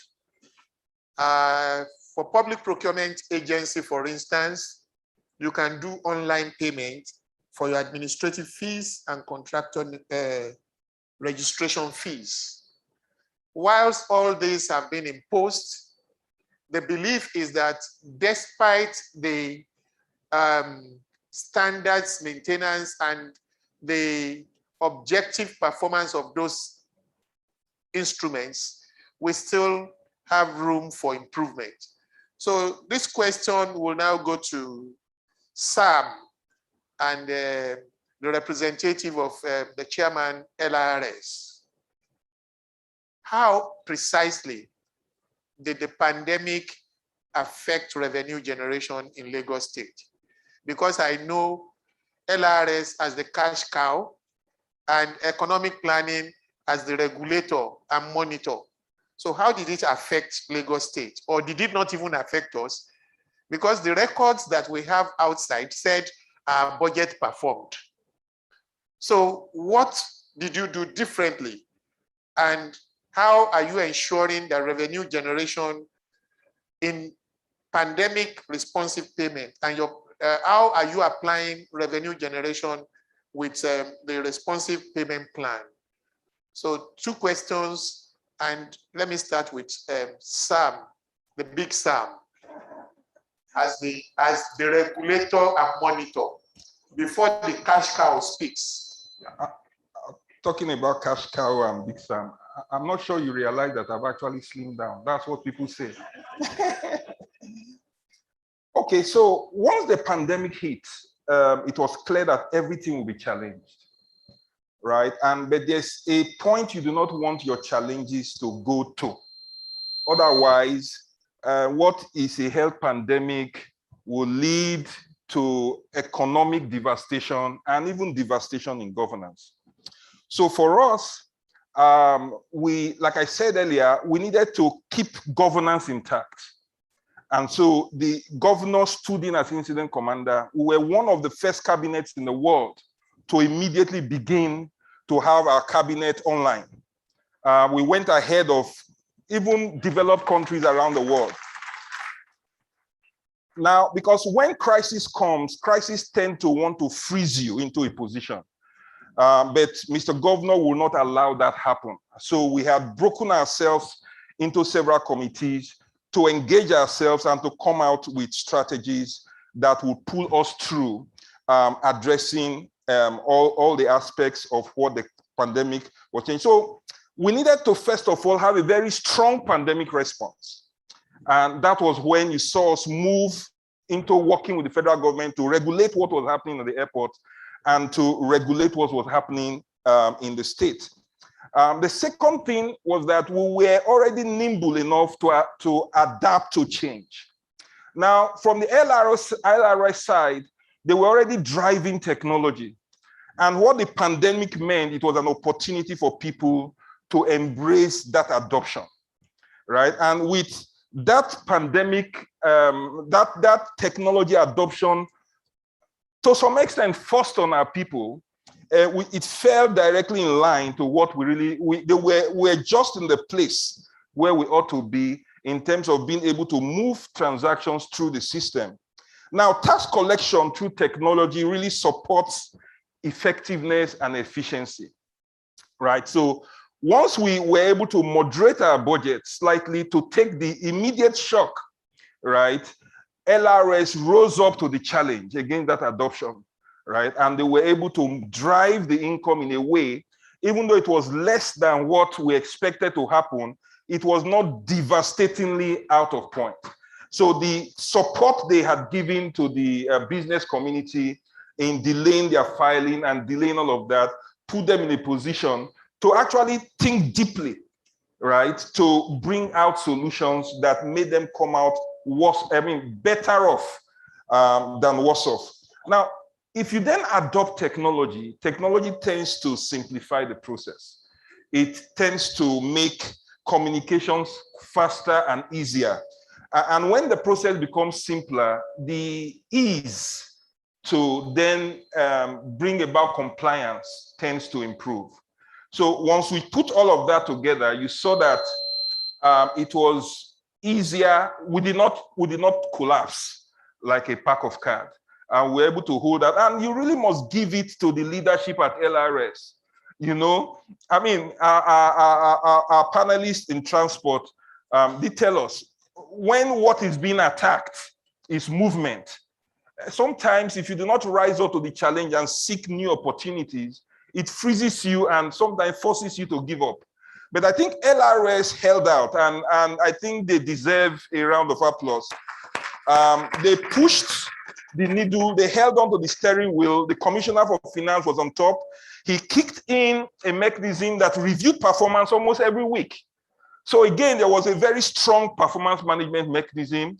And from the economic standpoint, we pushed in what we call the peer review mechanism on the revenue side and on the expenditure side to ensure that we stayed within the plan and we executed the plan with very strict performance management systems where Mr. Deputy Governor was sitting as chairman, driving the expenditure side, and Mr. Governor was sitting as chairman, driving the revenue side. So all of that came together to make things work. We also reprioritized our expenditure in favor of our revenue generating agencies. Because when you come into crisis, you take in the elements that you require to support to make it happen. And I think that was how we came out better than worse. Thank you very much. You actually mentioned two key things, and LRS was put in between. There was performance management, and the hitman was Honorable Commissioner for Finance. There was peer review mechanism. You were the hitman.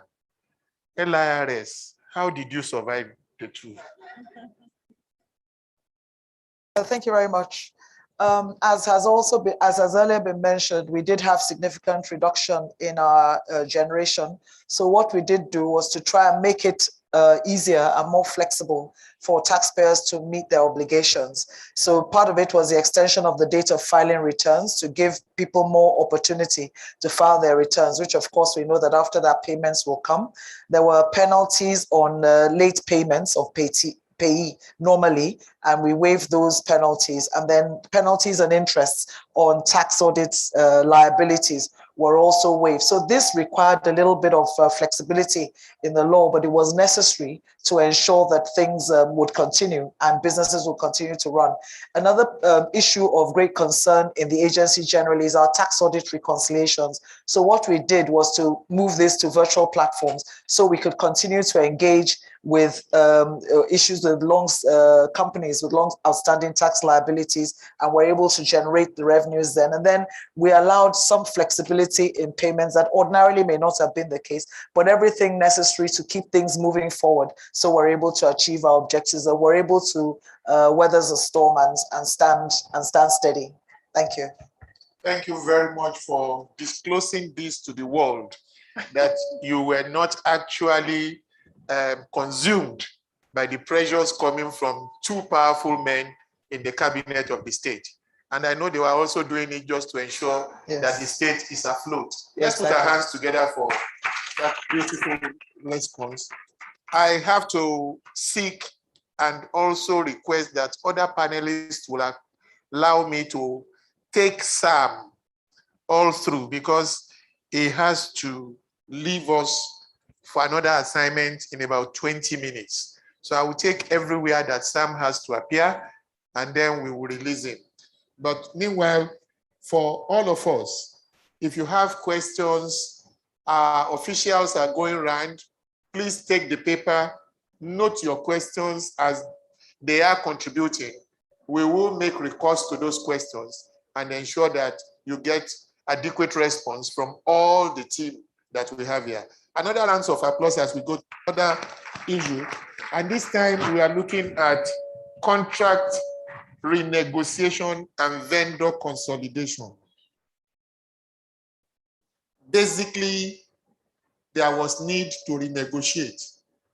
There was also the need for vendors to be consolidated, particularly in some categories like professional services, marketing, and IT.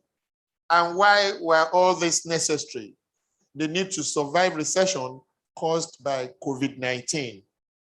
I know very well that in the organogram of PPA, there is the Monitoring, Enforcement, and Compliance Department, and they are to monitor ongoing and completed projects.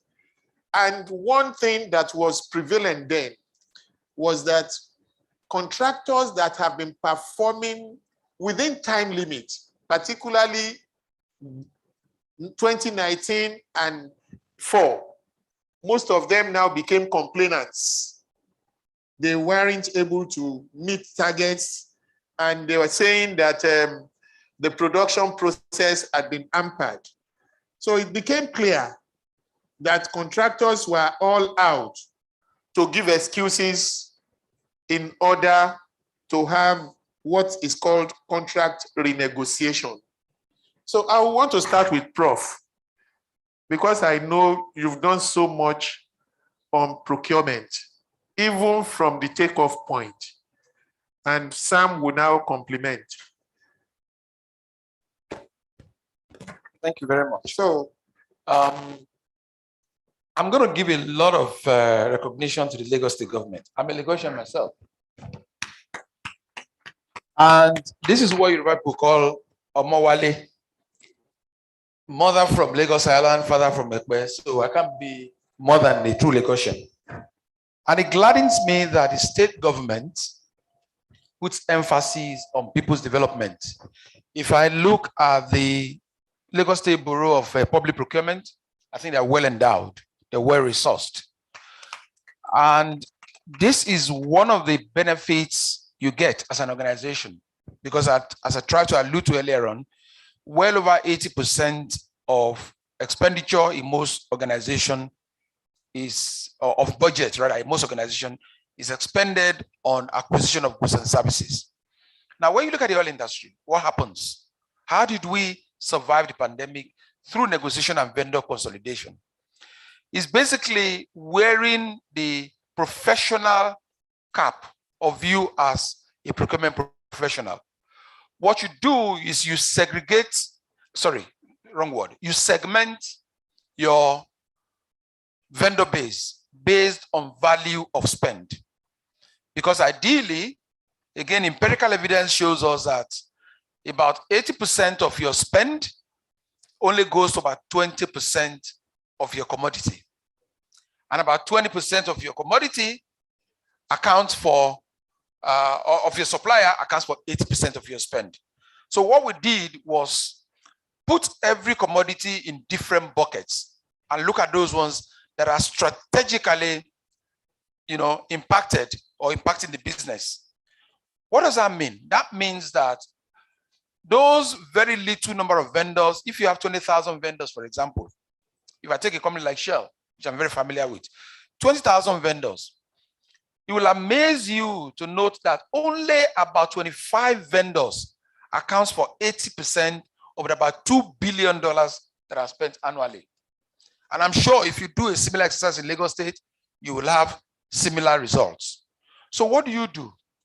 You call this 2% or so. You have a completely different relationship with them. It's going to be a completely open, transparent relationship where each of the commodity that you are procuring, there is price breakdown structure across the entire value chain. Price visibility will enable us to know where can we renegotiate. And renegotiation is not only about price reduction. That's one point I like to really emphasize on. We renegotiated contracts, not necessarily reducing the price.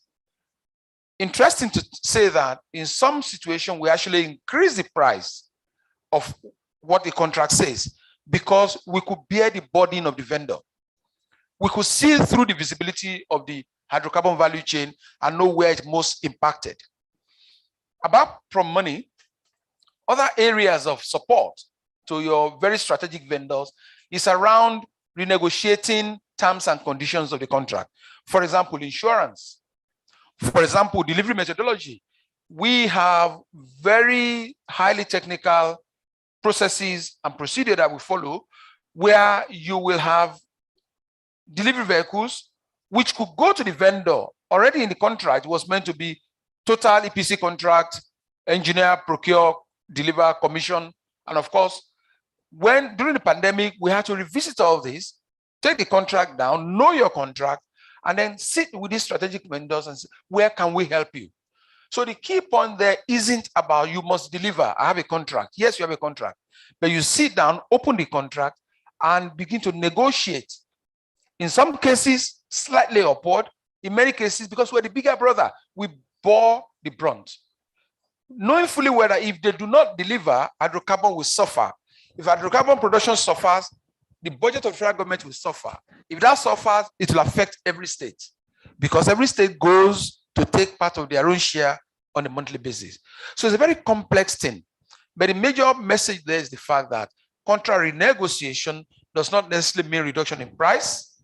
It means visibility of the entire value chain, and it means that you look at variations where it most impacts, and of course, you take care of a very solid, you rebuild your relationship with your big vendors. So for me, one of the things I would love my state, Lagos State, to do, I believe we are doing it, to really emphasize on, is to segment your buying process, is to segment and identify your key strategic suppliers and have a completely different relationship with them. Lastly, what we did was, there are a lot of directors here. What we did was assign each director in the company to each strategic vendor. So if you are spending 3% of your budget through a particular compressor vendor, you want to have a top level of executive with that vendor. The relationship has to be open, has to be from the point of design all the way to execution. So, and again, that enables us to reduce the number of vendors. So you sift out those whom you can have relationship on a leverage basis with, those on routine commodities, those on bottleneck. For example, helicopters. For example, hotels. Hotels that we're using, we had to lower our standard because we can't get things from Nigeria. People are stuck offshore. You cannot, you cannot afford to have those people mix up with people in the streets. So all sorts of things came into being. We pay these guys up front. We pay them to close their facility down. Nobody except our own people. So the message there is that different strategy for different situation, and do not cluster all your vendors in one bucket. Ensure that senior personnel in the state government, directors of MDAs, if I may use that, directors of MDAs are attached to each major vendor who will have that relationship and carry the vision of Mr. Governor all the way down to the lower level. Thank you very much. Can we put our hands together? One thing that I know, and I may just be sounding funny, was that there was no salary renegotiation. In fact, I must mention it that we were even paid new salary arrears at that time because government signed that it would pay it February to April of 2020. And we never looked at the case that COVID had broken out in February. We were, as officers of the state, receiving our money. And let's put our hands together because I have to mention that before Sam tells me how he has renegotiated and also solved a lot of this and what lessons should those who are on the other side learn as already enlisted by Prof. Thank you. Thank you very much. Again, I think Prof has said quite a lot and has covered a lot of ground. But some of the few things I would like to say is that partnership is very important, and you must build those partnerships in peace times, right? Because when the trouble comes, sometimes you may not find all your partners in position. It also speaks a lot to our local content strategy, because like he said, there are times when even if your best contractors are international, when COVID strikes, your international players may not be able to deploy resources to location. And therefore you have to make do with the best that you have locally. So in peacetime, which is one of the strategies we've adopted, is to build the capacity of our local entrepreneurs, right? They are not the best that they can be, but they have the capacity to grow and to compete with other players internationally. The second point is that the contract itself is not, we embrace the idea that the contract is not us versus vendors. To get the contract to work, you need to nurture the partnership to deliver. So you protect the contract, right? And to protect the contract sometimes means to make allowances, right, for the vendors, because you have to step up to the reality of the fact that people are challenged in different ways. So yes, I mean, there were several contracts that we slacked on, right, to give a little bit more slack to the vendors to enable them deliver. Because if you insist on your rights in a time of where risk is crystallizing, yes, you may win the case, but you would have lost the war, because it means also that the contract is not delivered. Yeah, you win in court, but of what value is that if you win your own citizen, right? And you need to see that as government, we do not war against our citizens. We are partners with them, and we want to ensure that things come out. So thinking win-win is very important and was something that we did embrace. For me, I could feel the pinch because we are going beyond some lines that I had planned. But I know that if we're going to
process, right? It starts with consultation. First of all, you are consulting with Lagosians, right? And seeing how they read the future of Lagos.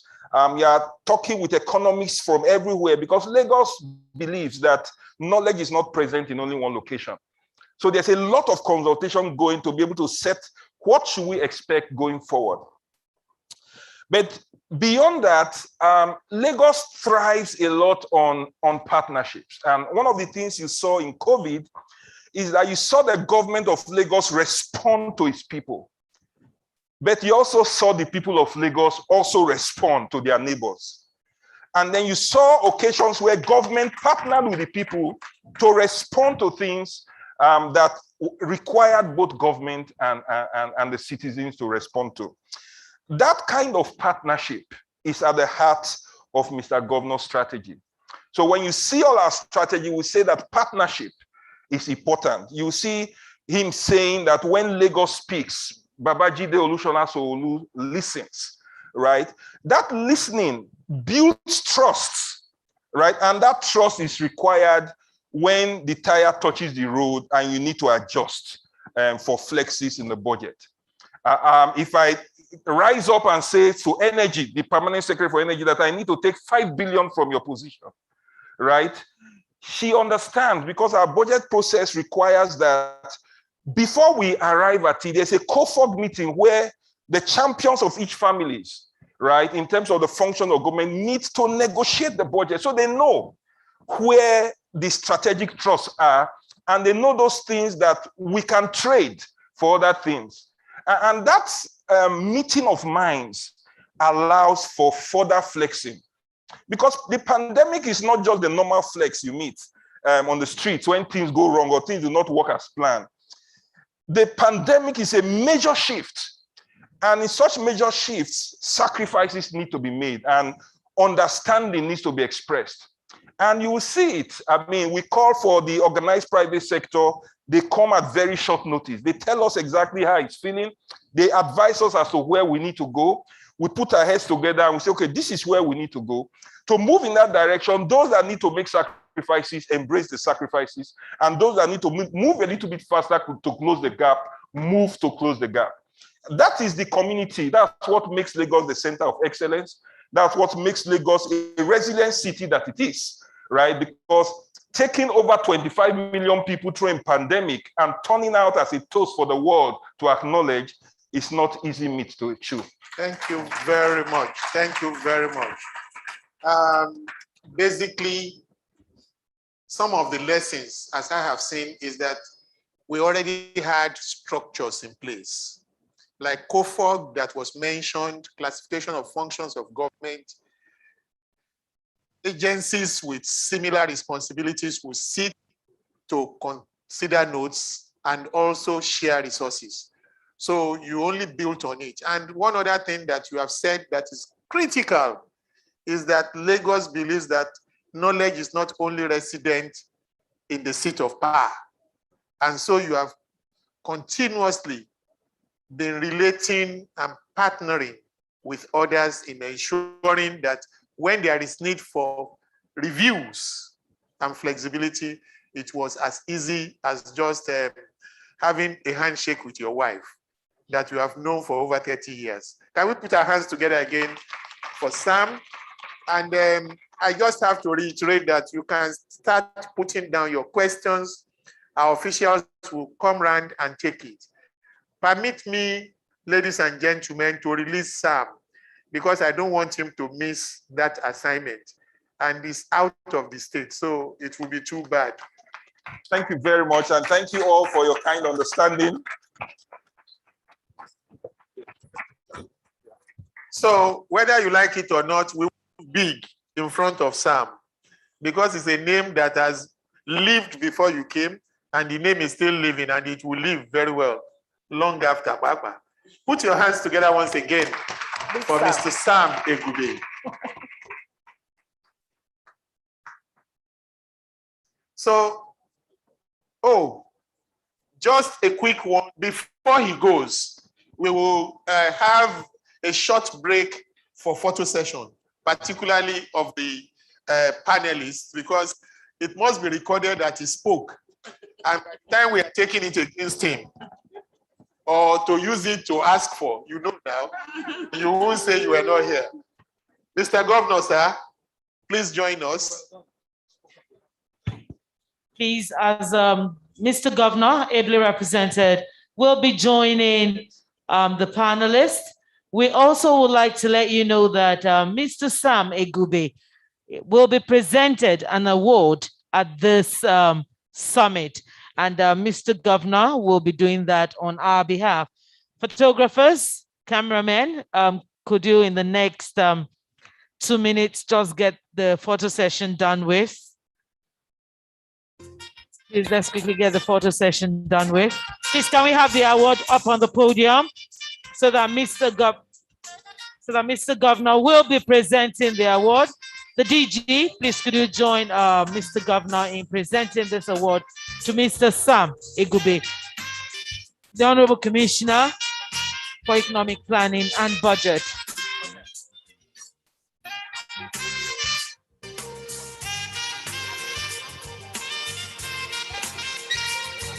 There's a plaque in there.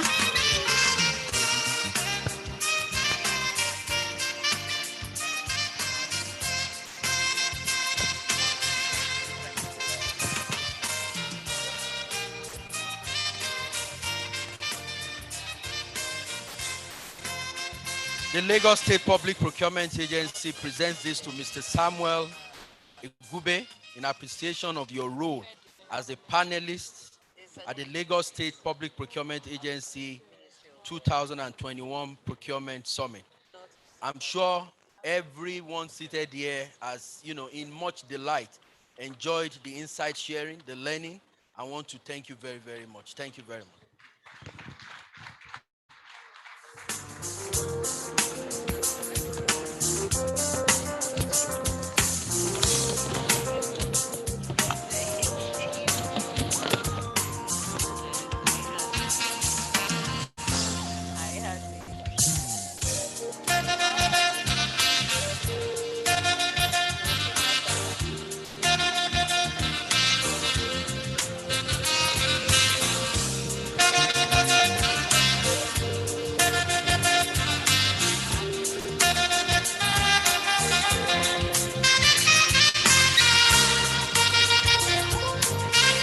Please, can we applaud Mr. Sam Egube as he takes his leave? And Mr. Governor, ably represented, for doing us the honor. Of course, while the first session was going on, the Permanent Secretary, PMO, came in, Dr. Jimo Yusuf.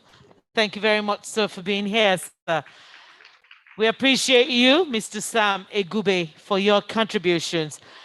The moderator of session, Mr. Abiodun Bangboye, over to you, sir. Thank you very much. You permit me just to go to another question. I want to honestly believe that Sam had done this to that. So we will now go to the issue of digital transformation of procurement process.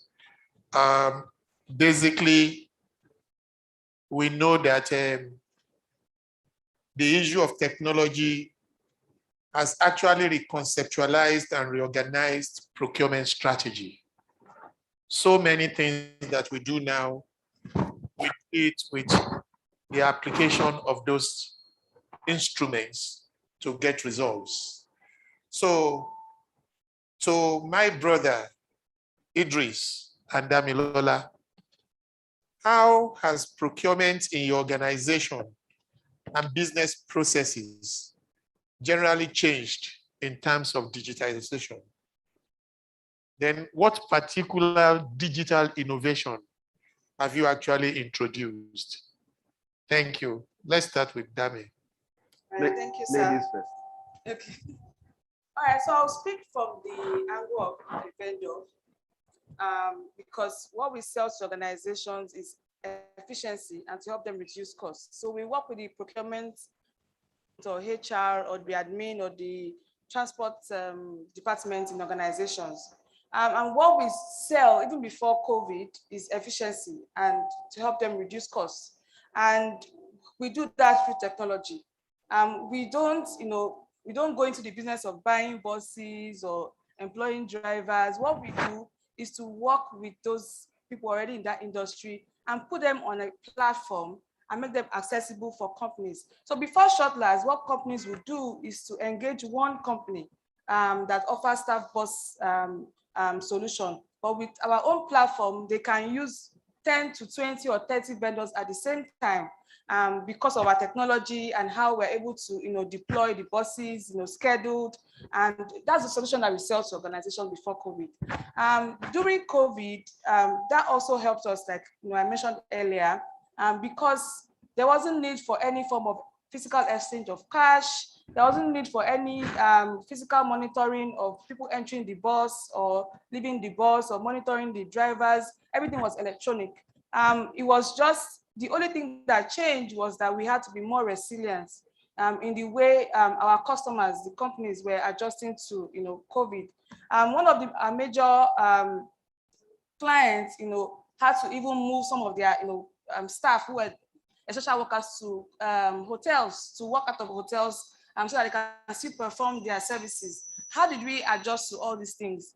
One thing that we did was that, companies that already signed contract with for a whole year, they couldn't, maintain those contracts. We're very flexible not to, still expect them to pay us for something that they're not coming to the office for. And we then had to be innovative enough to look for other companies that had to move their staff daily to work. Then we focused on companies that are producing FMCG products. In the space of 2 to 3 months that there was that ultimate lockdown, we did that, and we positioned ourselves immediately when the government was also preparing to have like a post-COVID, post-lockdown process. We're always on the lookout for what the governor announces on social media about, the processes for transportation, the processes for how many people would be in each vehicle, social distancing, the procedures for cleaning the buses and all whatnot. And we implemented those procedures. Immediately, we got that information online, communicated it with our customers, and that really helped us to mitigate any challenges that we had with COVID, post-COVID. Thank you very much. So we take my brother, particularly from the film perspective, the entertainment industry rather. Thank you. So the first thing is that we all agree that hunger is a bad thing. And like I mentioned earlier, the average entertainer is dependent on patronage. And at the time, people were not really focusing on streaming. So hunger wanted to kill us at home. So one of the things that we first did was there's something that was introduced called the couch concert series, where the entertainer in their house or in their studio would perform, and you can join from home at a fee for them to perform. And I mean, that will earn some money. Now, that has evolved now into a product that we're launching later in October called Amaze. So usually it's your wife's birthday. You invite Don Jazzy to come to your house. You pay his fee, we take our commission, everybody's happy. But now Don Jazzy can't leave his house, and you still want him to wish a happy birthday. So you pay, he records a video, but all of this was done, it was an analog process. So you make the payment, he records the video. But with Amaze now, what happens is that you go onto the app or the website, you choose the talent you want, you pay the fee, and within a specified period, the video will be created and uploaded for you to, now give to your wife. So that way, we are hoping that we're seeing the back of COVID, but if it brings a fifth wave, we'll be able to guarantee some food at home. We also started to, with film, with our movies, you could pay, and then we'll share a link for a specified period, and you can watch at home with your family. That also, guaranteed some money in our pockets. And then I know that because of this, there's an insurance product that is also being, like a car insurance product that is being launched, I think in about a month or so as well, called ETAP, that removes the physical element of the process of insuring or making claims. So I think we're better than we ever were. And hunger is no longer killing. Can we put our hands together? We are killing hunger. You are now killing hunger. That's quite creative. And I won't leave the two of you yet, particularly because the next question has to do with people that are close to your own generation, the millennials. Obviously, they are a restless. That's a personal comment, please. They are very restless. I'm sorry that I'm saying it the way I feel it.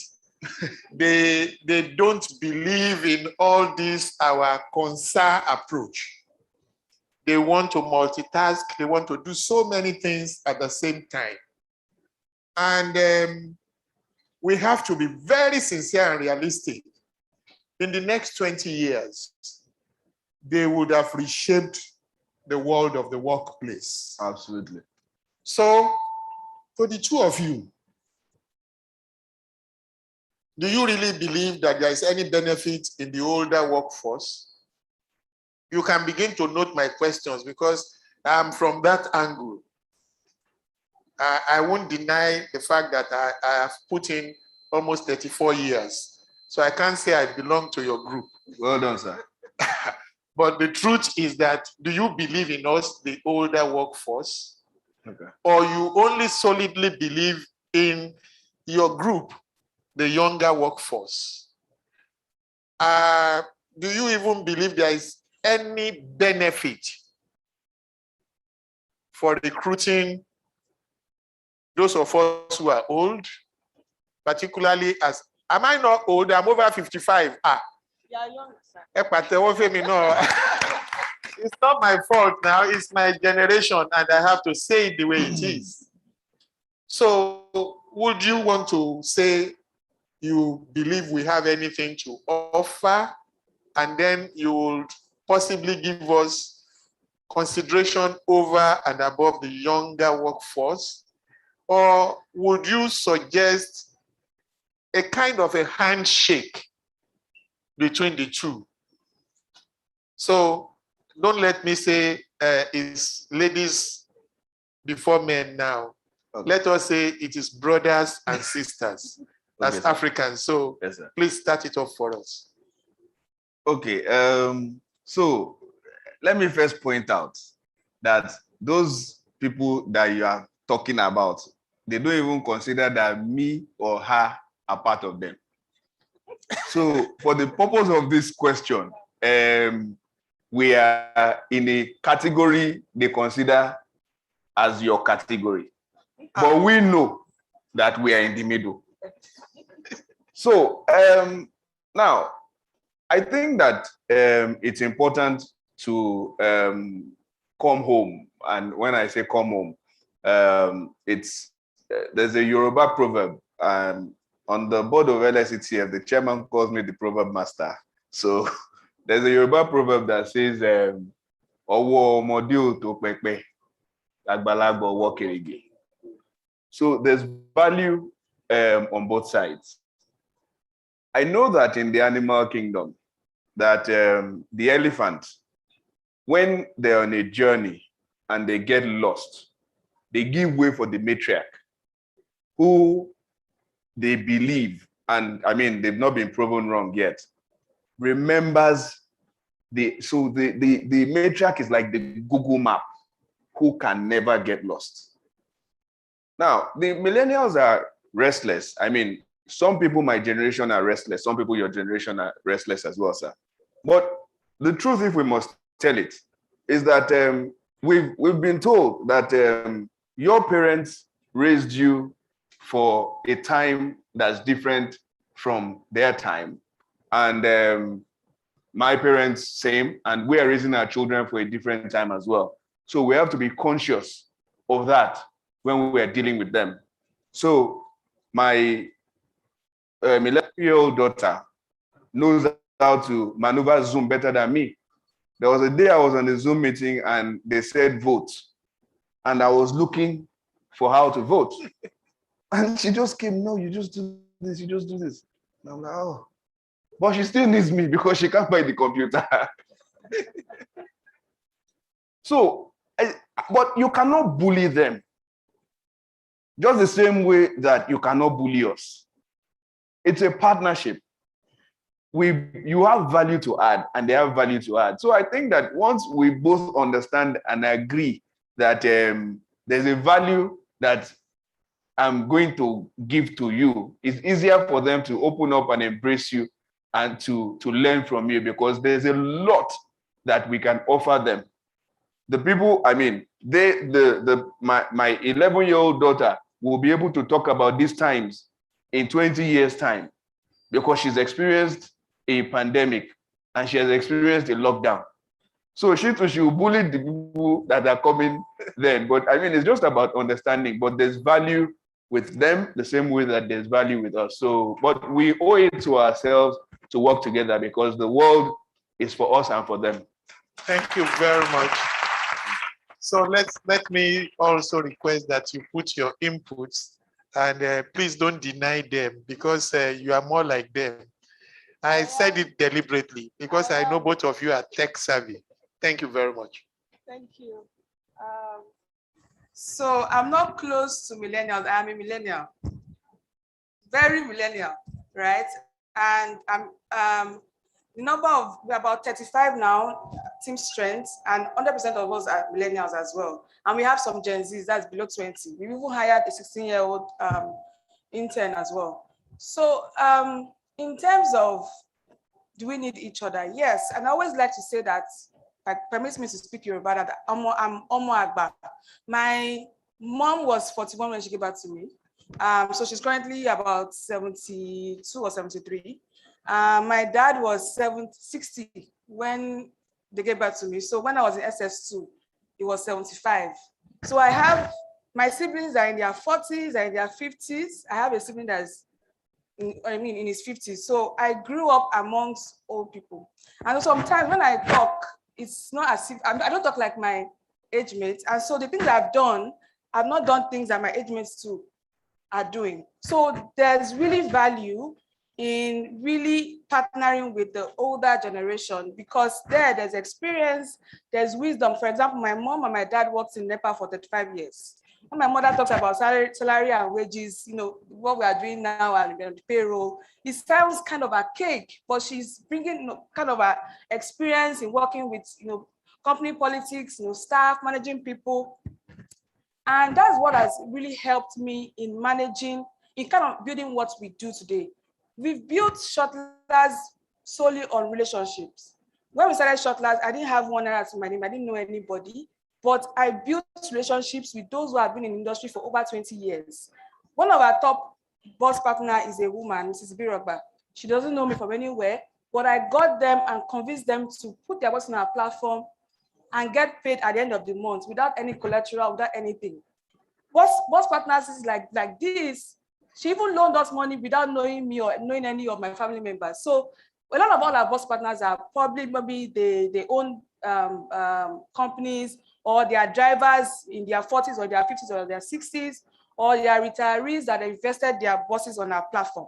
All of them trusted us with their vehicles, and they get paid only when we get paid by our contract, because of the relationships that we built with them. And because we're able to communicate in a way that we're not like, oh, you know, we are cool, we are young, we know more than you, but we always, you know, go to them, have stakeholder meetings, learn from their experience, get their input, also input it into our own strategy, and, you know, where we even communicate and market. And right now, I mean, even though we don't have an old workforce. Our advisory board, our investors are all, the older generation, because we need them even in regulatory engagement. We need those inputs. Without experience, you cannot give good advice, even if you have tons of money or tons of certifications or tons of education. Experience is still very valuable. So I'm a good example of good partnership with the older generation. Thank you. Thank you very, very much. I think all of us that we belong to the other groups, we are consoled with your answers. And we know very well that we are still relevant. You won't just leave us out of circulation. Let's put our hands together for them. On cost reduction and quality assurance, I know Dr.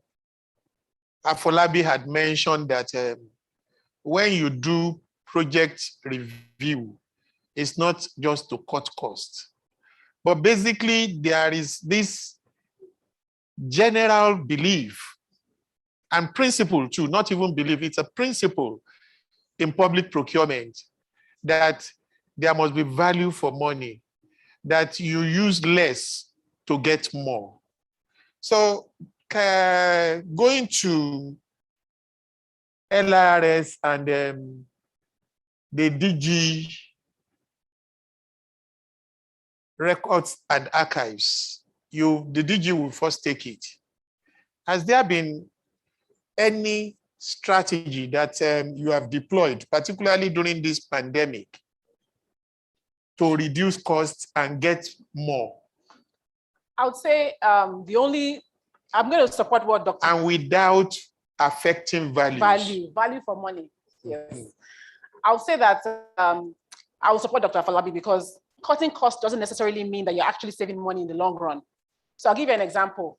For best practices of records management, if you have files that are very important, you need to ensure that, for number one, you have proper shelves that are fireproof.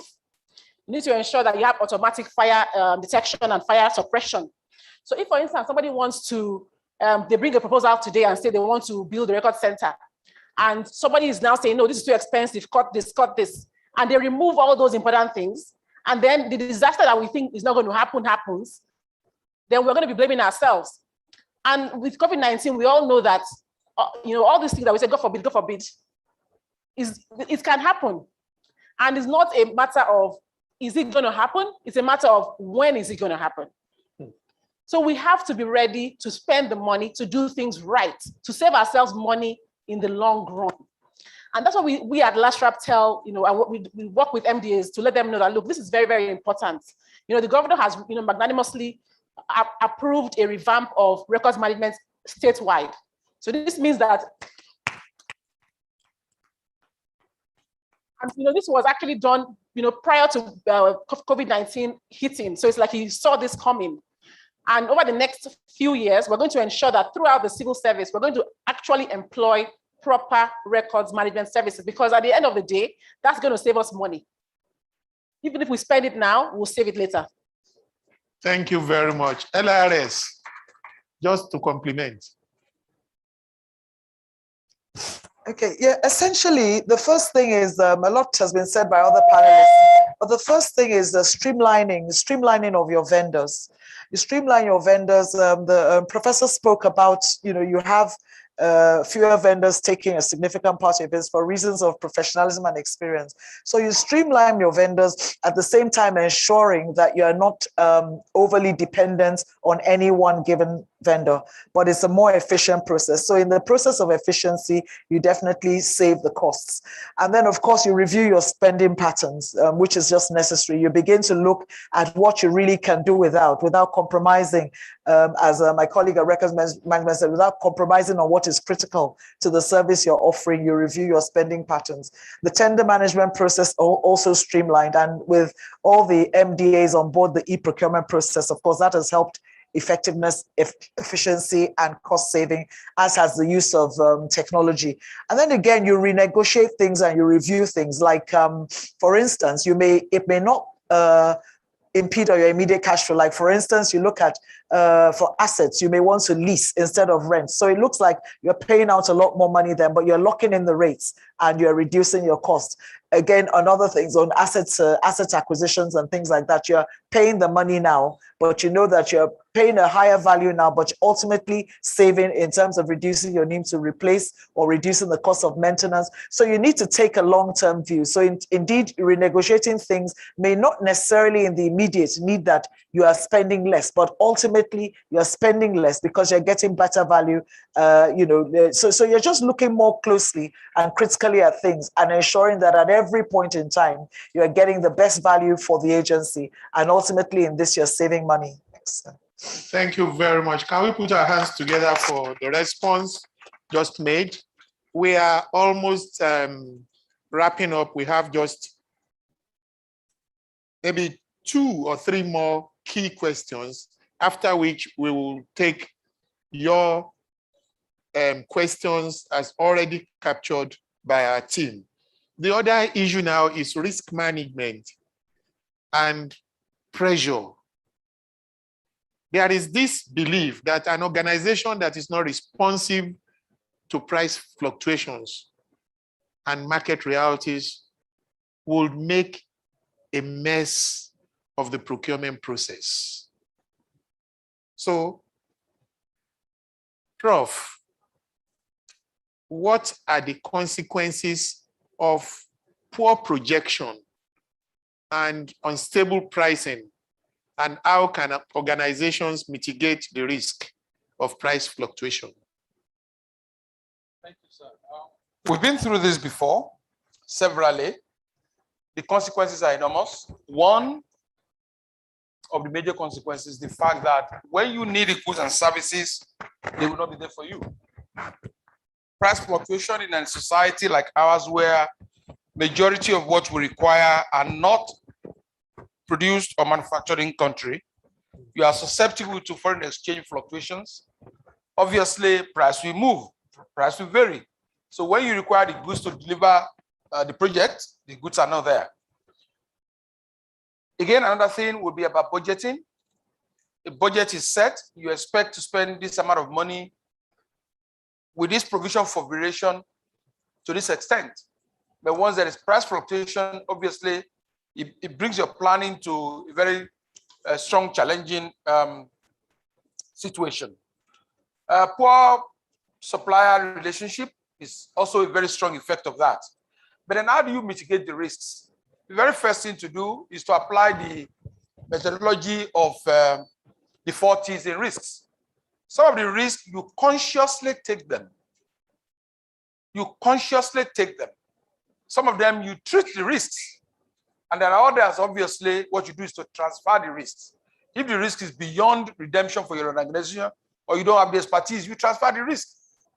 Ensuring the risk is part of a transfer of risks. Treating a risk is something you know for sure will happen, and then you prepare for it. So you really prepare for it. You treat that risk. The ones you take are the ones you have capacity and personal development to do. There are some you terminate completely. You foresee the risk, and you say to yourself, we are not getting into this space. At the end of this contract, we are making sure we're not getting into this space. But one of the things that you can do to mitigate price fluctuation is letting your key professionals understand the product and the services. Well, how do we do that? In the industry, you cannot be a tubular buyer without knowing a little bit of drilling engineering. You don't have to be an engineer. And that's a great thing the oil industry teaches you. You become a jack of all trades. You can be posted to any division. So you can't be a good buyer if you don't know the commodity. You want to buy a computer, you don't understand computing, you will buy nonsense and you will not get value for money. Because the principal objective of managing price fluctuation is around ensuring you get total cost of ownership. So we believe that knowing the commodity is a very key component of averting price fluctuation. Another good thing is to develop framework agreements. So you have longevity of the supply chain. To ensure that continuity, you develop a framework agreement that will guarantee price and guarantee quality of the product. Not necessarily reducing the price, but ensuring that the total cost of ownership from the cost of acquisition all the way to cost of disposal. We often do not think about cost of disposal and abandonment. So these are things that are very, very important. And the industry for us, big data is so, so crucial. When we are thinking about technology, let us think about scalable technologies so that you'll be able to gather as much data as possible together to predict the market. If you don't have enough data, you cannot be an expert in this business. So we must ensure that our people are well trained and that we invest in technology. Thank you very much. Capacity development and investment in technology. I'm trying to look from behind so as to see the face that will release the money. I need to be developed. Don't mind that I'm 34-year-old public servant. Send me to London. Can we put our hands together for the rest? You permit me, because of time, just to take one each in the last two, just as I have done in this one. The issue of partnering, maybe between Dami and Idris. We want one of you to please tell us, share examples of how new alliances that you formed during and after lockdown, how have you actually rubbed on your business, and what do you hold for the future of those alliances? Thank you very much.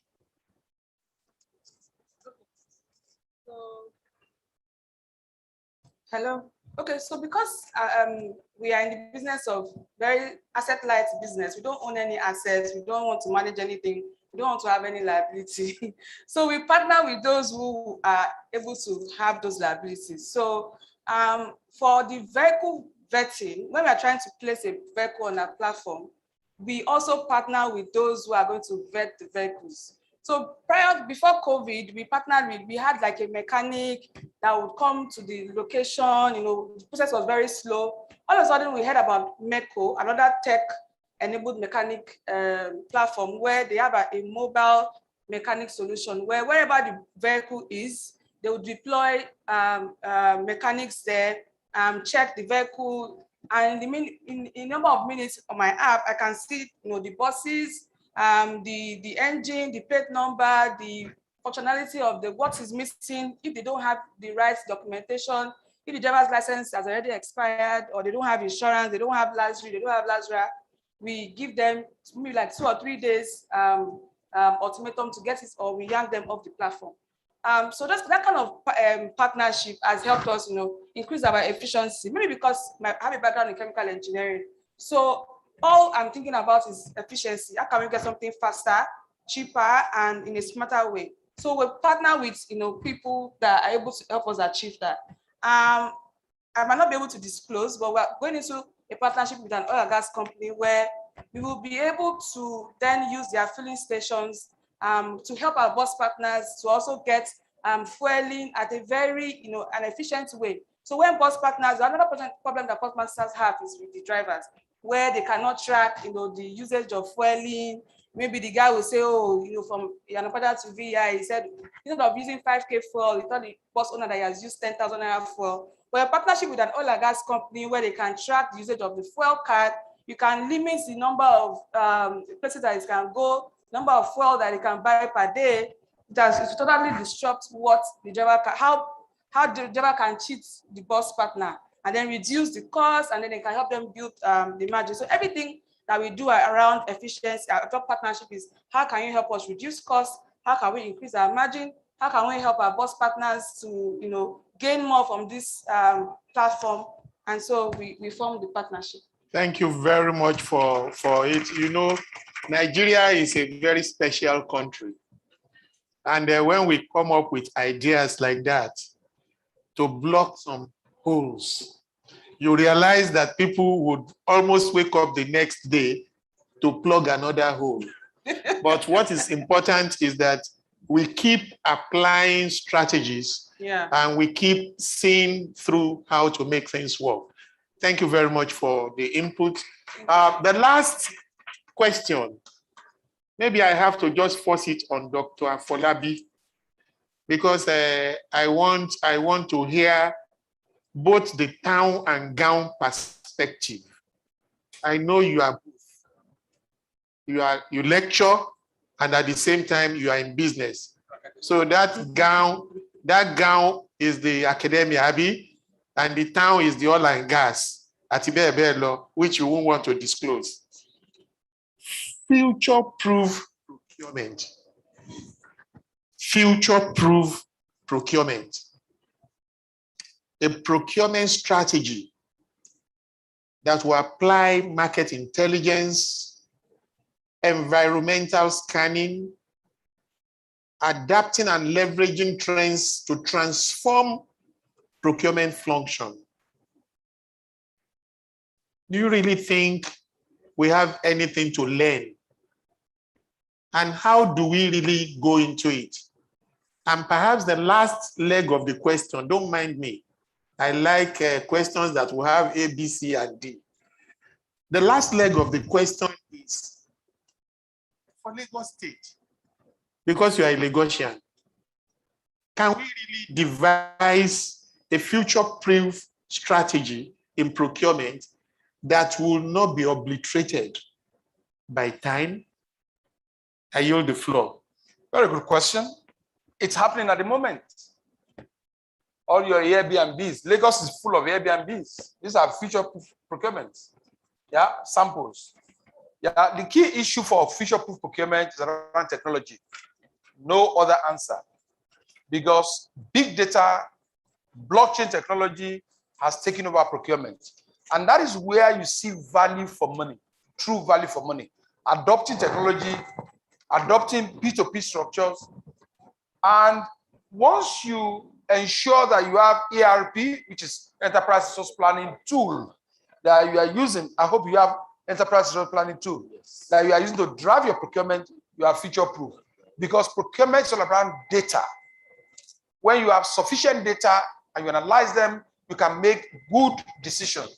And when you make wrong decisions, it's money down the drain.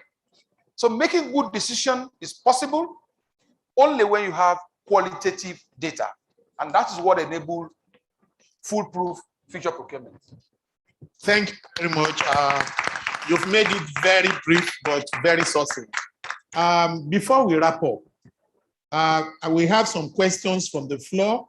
The first one, I must say that I won't miss the person who wrote it, precisely because it's requesting for reduction. That must be some of our contractors. And he says, is there any way the consultants, contractors' annual registration renewal be reduced to alleviate the pains of those affected by COVID-19? And went further to say that agreement fee and 1% contract fee paid for stamp duty, which office is expected to stamp the agreement. I will give the question to DG PPA. Is there any special consideration for reduction? And do you even have that powers? Yes. Thank you. Well, the question is good. However, because it's a policy matter, so it's not in my position to make an affirmative statement to say it can be revised, whether downwards or upward as the case may be. But you have already thrown it to the floor. And so my joy is that we are right here before the policymakers, but it's not in my position to make a commitment to say whether it can be reduced or not. All other statutory reductions are also, just like I put it, statutory. And because it's a government policy, so we still have to manage the way it is, because government must continue to function.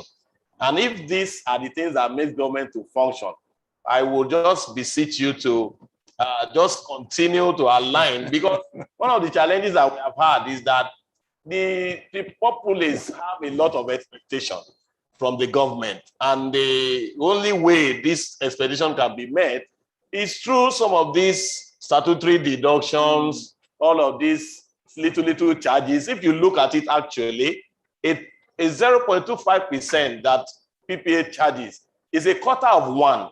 And if you apply it on the entire sum on the contract, you discover that it's so infinitesimal.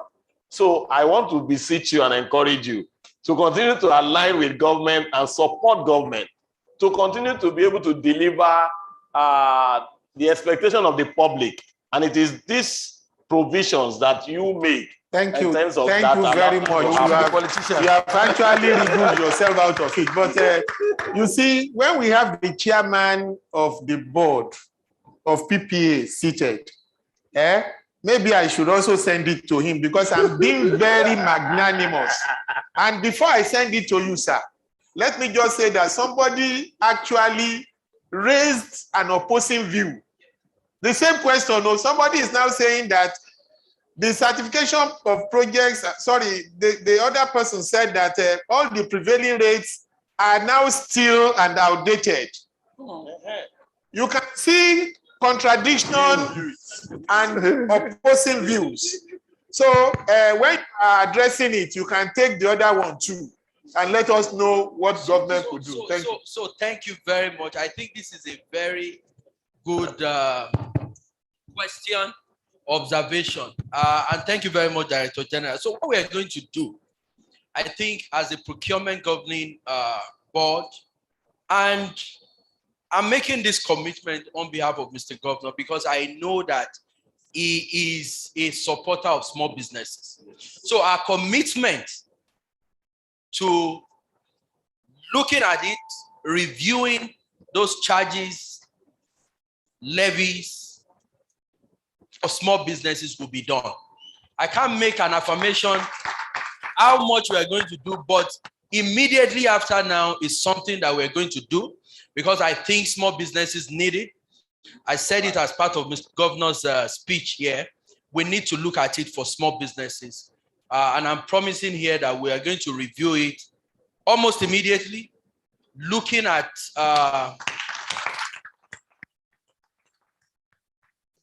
it with a view of reducing downward, reducing the charges that are small businesses, so that to encourage them for participation. In the Lagos State procurement cycle, we have big businesses, we have medium-sized businesses. And like I've said, I think the people who need this most are what? Small businesses, and we are going to do exactly that. Thank you. Thank you very much. Before I take the final shots, because that opportunity will come before we leave, from all panelists. I think the other question that I have here is a piece of advice, and that person is saying certification of projects as well as payment process be fast-tracked. So I don't think we need to request for an answer, but it's just to make it very open, and perhaps we should also note it in the communique to really help the Honorable Commissioner. Those two issues should be noted in the communique, so that as we do in the public service, it goes to appropriate quarters for further consideration. On this note, I will be the first to sign out, although a very different approach and style. As the moderator, I want to thank all of you for listening, and then I want to give just 30 seconds each to each of the panelists to sign out. The takeaway for the VAD group. Thank you. We can start from the PPA does not have to say anything. You are our chief host. So let me take the DG Records and Archives as the first.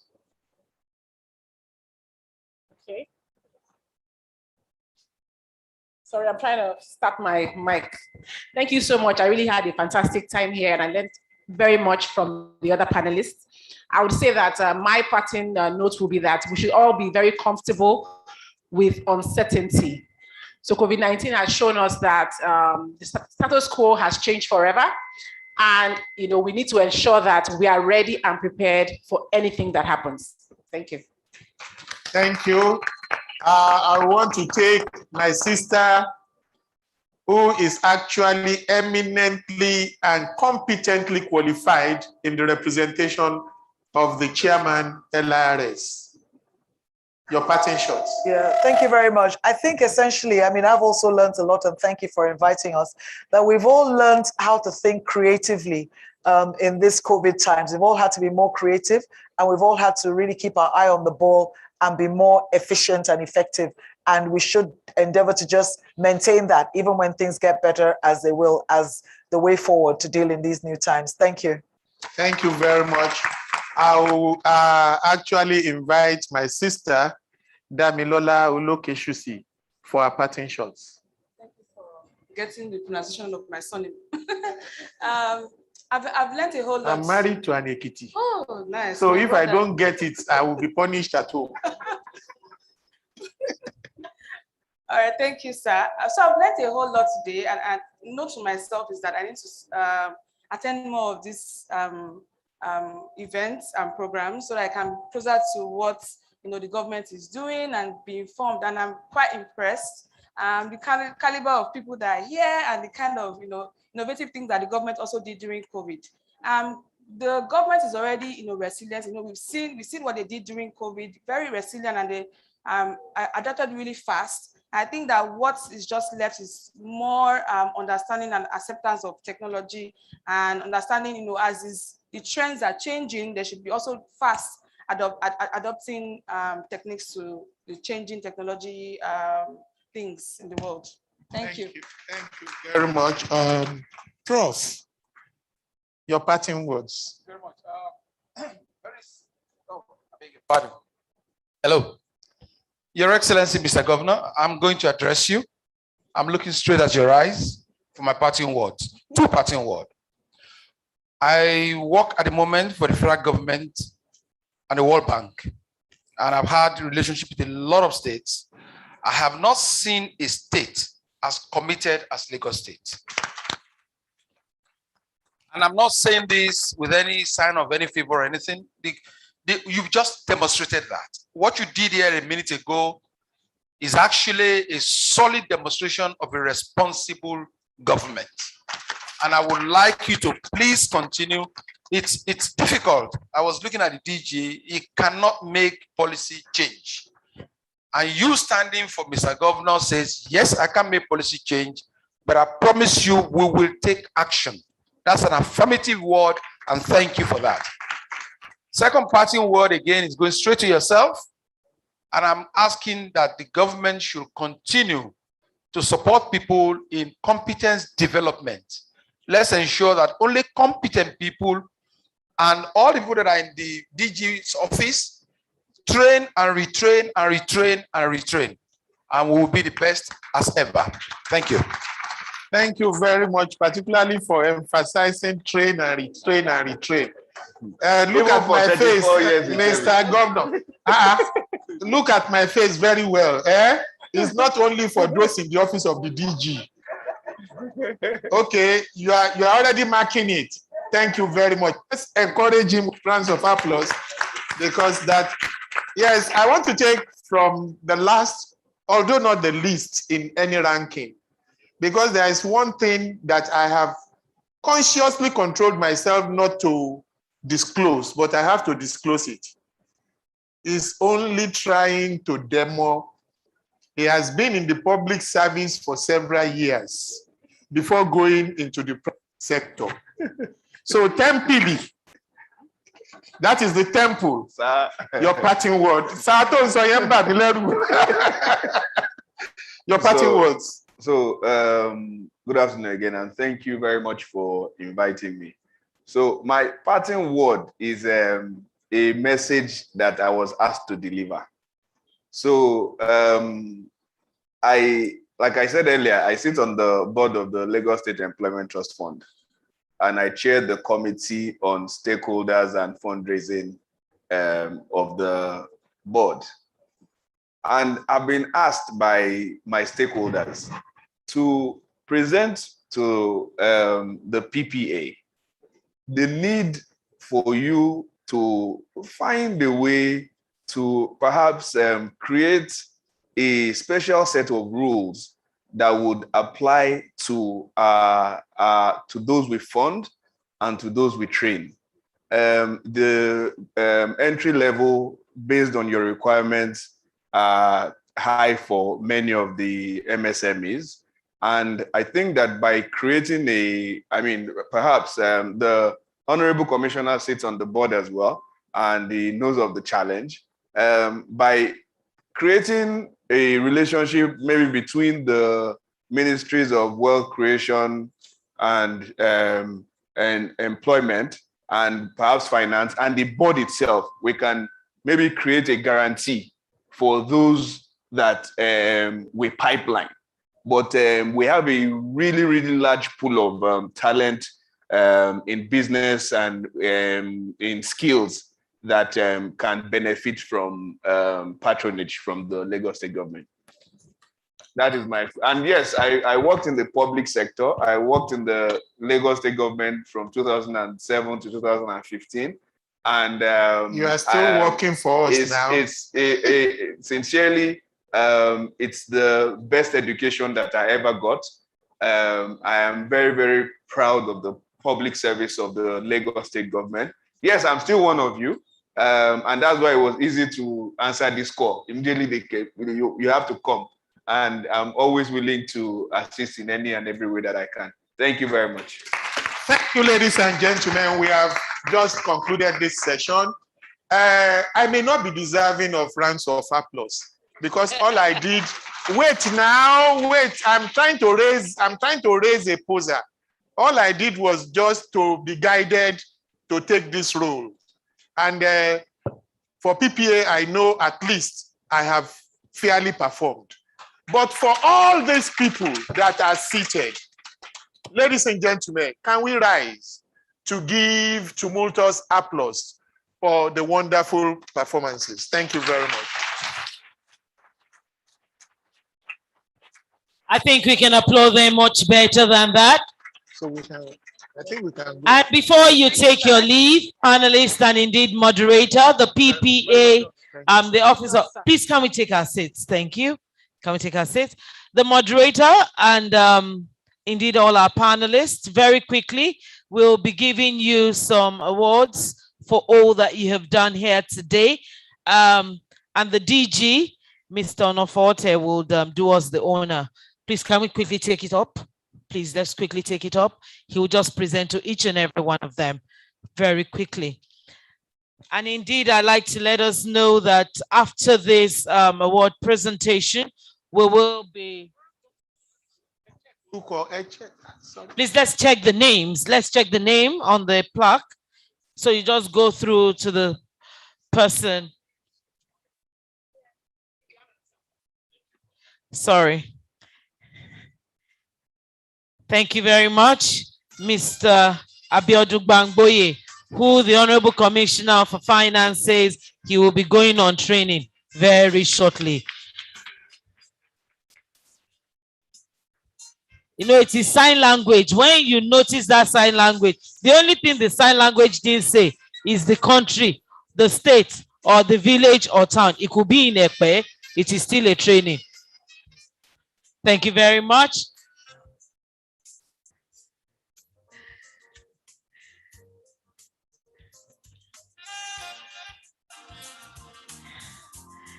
And that's Dr. Bola Folabi there. Thank you very much, sir. We indeed appreciate you for sharing your wealth of experience.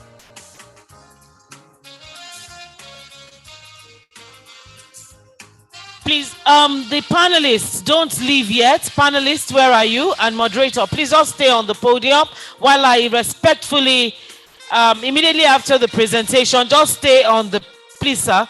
Mr. Bangboy, please, could you come up on the podium? Sir, you have to still hold on because we'll be taking 4 photographs with you, and members of the governing board led by the chairman of the governing board of the PPA will join in that photograph session.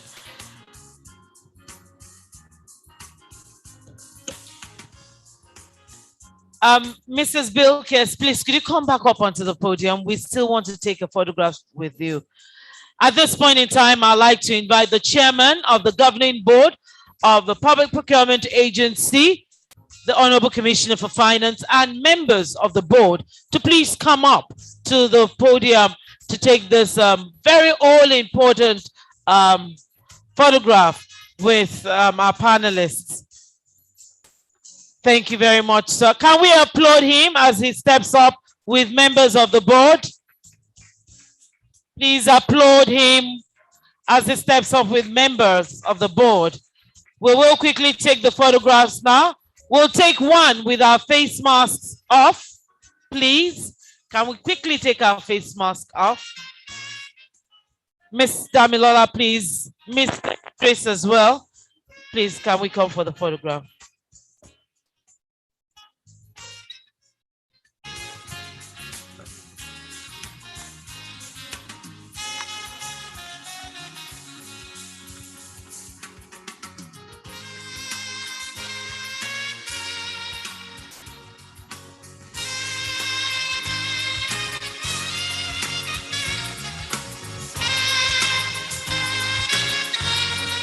We thank you very much. Please, ma, you can't leave yet. Ma, it's a very serious matter. Since Mr. Governor is up on the podium, he will quickly join us to launch the Public Procurement Agency Journal. Panelists, please just stay there because you are part of this process. The HOS, please, we crave your indulgence to please join us up on the podium.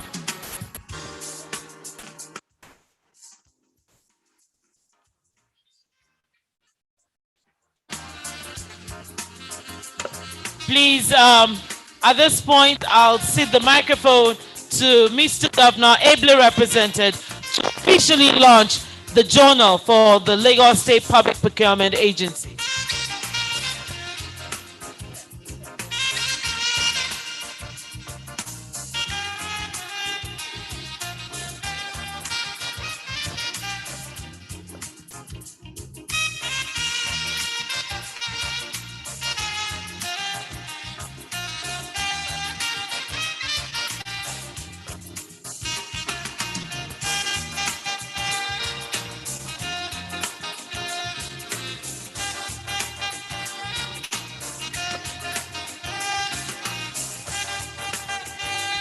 So good afternoon once again. Let me use this opportunity to thank everyone for coming, for staying true, for your kind attention, and most importantly, to thank our panelists and discussants. I think for me, it's been a very, very insightful learning experience. It's been very, very rewarding. Thank you very much. And on this occasion, we're going to be launching and presenting the 8th edition of the Public Procurement Journal, which is a yearly publication that brings to bear recent developments in the procurement space. Over time, this journal has served as a veritable reference material with its rich content. And I'm very, very optimistic that this edition will not be an exception in itself. Ladies and gentlemen, on behalf of the Lagos State Public Procurement Agency Governing Board and the entire management and staff of the Lagos State Public Procurement Agency, it is my pleasure to present to you the 8th edition of the Public Procurement Journal.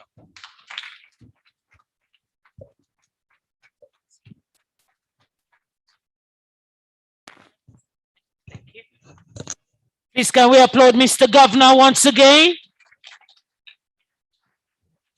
And indeed, all the panelists and the head of service and all our distinguished personalities, not forgetting the moderator that is about to jet out, you know. Can we please just raise the journal for photograph sake? Thank you. Thank you very much. Another round of applause. Thank you very much, sir. Thank you, ma'am. Thank you so much.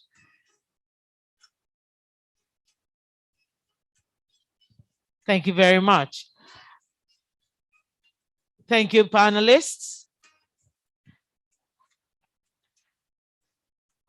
And before the head of service and the DGPPA leaves, they will be assisting us in presenting some awards to some very the DG, sir. Please don't leave with Mr. Gbangboye. Yourself and the head of service, ably represented, you will be helping in presenting some awards at this point in time.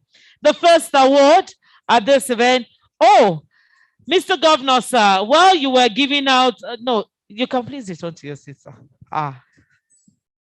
Ogamita, I want to go on that course, so I cannot ask you to keep standing in the middle of the hall.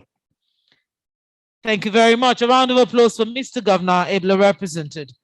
I'd like to let Mr. Governor and indeed this STEAM gathering know that while the panelists were discussing, we had joining us the Honorable Commissioner for the Ministry of Waterfront Infrastructure Development, Architect Kabiru Abdullahi. Thank you very much, sir.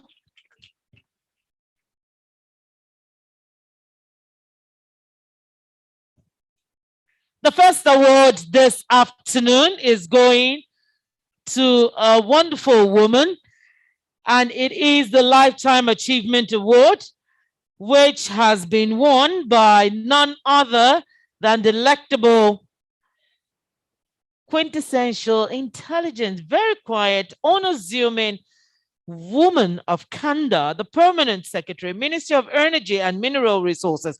Please can we applaud Engineer Shola Mosumola Shashore. Please can you come up to the podium? Thank you, ma. Can we take down the music very quickly? Thank you. She attended the Fountain Nursery and Primary School, Surulere, for her nursery and primary education, Maryland Comprehensive Secondary School, Maryland, for her secondary education, and Queen's College, Yaba, for her 6th form. She obtained a Bachelor of Engineering degree in Mechanical Engineering from the University of Benin and a Master of Business Administration degree in Engineering Management from the City University Business School, London. After this, she also obtained a postgraduate degree in Purchasing and Logistics from the University of North London, United Kingdom. A member of the Council for the Regulation of Engineering in Nigeria, current, as well as the Chartered Institute of Purchasing and Supply, United Kingdom. She is a leading procurement and supply chain management specialist with expertise in purchasing, outstanding privatization, private finance initiatives, and public-private partnerships within the public and private sectors, both locally and internationally. Before joining the Lagos State government, she had served as strategic consultants at various levels with cross-functional responsibilities with major players such as MTN Nigeria, the International Petroleum Exchange, Education Trust Fund, the New Partnership for Africa's Development Project, NEPAD, London Transport Facilities, and London Transport Power Generation, Sailboard, Parlink, to mention just a few.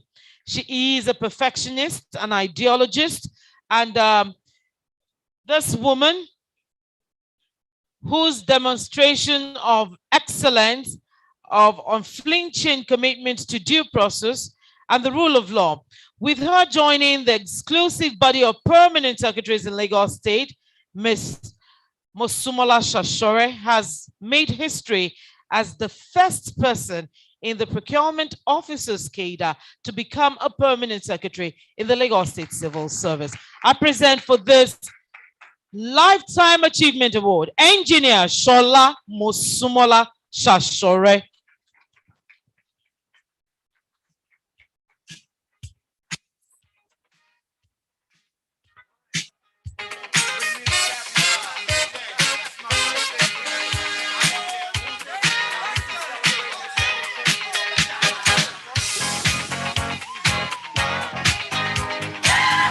It is an honor to please invite the Honorable Commissioner for Finance, who is the governing board of the Public Procurement Agency. He is here in his capacity as the chairman and the Honorable Commissioner. But more importantly, the suit and the shoes that he's wearing this morning leaves me in awe. Please can you welcome Mr. Governor, the Governor of Lagos State, Mr. Babajide Olusola Sanwo-Olu, ably represented by Dr. Rabiu Olowo, to assist in the presentation of the next set of awards. Please applaud Mr. Governor. It's not a small matter, so that the download review can be complete and done very, very fast. Thank you very much, sir. The next award is a Meritorious Service Award, and it goes to none other than Engineer Bashir Olakunle Olayiwola. What's your pleasure? Everyone around the world. Come on. Thank you. Engineer Bashir Olakunle Olayiwola, born in Lagos, brought up in Lagos with a fear of God and a high level of self-discipline, which later became his guiding principle. He is receiving this award today for very many reasons that are too many. If I read that, we will sleep here. Engineer Olayiwola's qualities of hard work, commitment, self-discipline, self-sacrifice, and value added also manifest in community development. From 2003 to 2007, he served as chairman of his community, Olorun Shogo Community Development Association in Ado-Ota local government. And during his tenure, the community was connected to the national electricity grid, essentially through communal effort and contribution.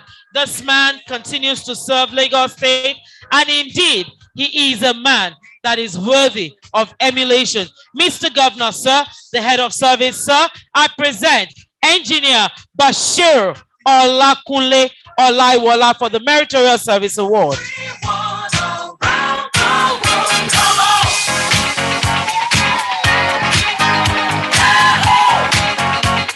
It's a celebration.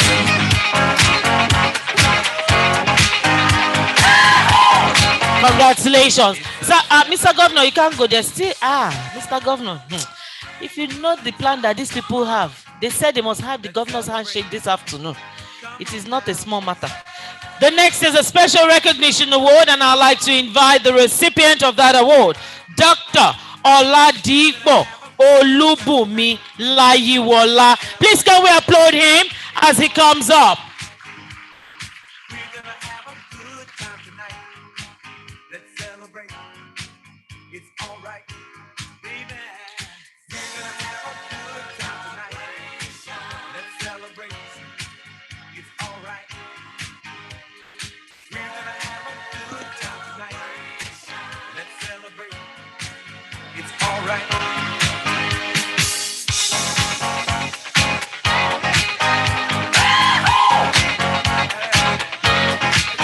And very quickly, the second recipient of the Special Recognition Award is none other than Mrs. Olubile Olubumi Tolulope. It's a celebration. Celebrate good times. Come on. Let's celebrate. Come on now. Celebrate good times. Come on. Let's celebrate. And the next award is a very special one. The governor is very glad that he will be presenting this, and that is the Procurement Champion Award, and it goes to Town Planner Olakunle John Aboyeji, General Manager NTDA. This man has risen to the head of Town Planning Services Department. He joined the Lagos State Civil Service in the year 2000 with the then Ministry of Fiscal Planning and was deployed to the Lagos State Urban and Regional Planning Board. He has worked in various capacities and was further deployed to Lagos State New Towns Development Authority and he is here presently to receive the award as procurement champion. Congratulations, sir. I have waited patiently. I have vision, oh, I believe. I know I can count on me. So stand up for the champions, for the And before Mr. Governor, the last one before you take your seat, sir. I'm very sorry, sir, but this one is very important. There's a young man here who has been working and identifying all the I's that needed to be dotted, all the T's that needs to be crossed. And this gentleman, Honorable Commissioner, Mr. Governor, sir, he's a lawyer. And he gave me hope the first time I met him. Despite his seeming challenge, he rose above it. And today he is a fine gentleman and a lawyer. And distinguished ladies and gentlemen, he is indeed the face of public procurement in Lagos after the DG though. Please, can we applaud for the most outstanding public procurement officer in Lagos State, Mr. Kelechi Uzoma Obijaku. for the champions, stand up.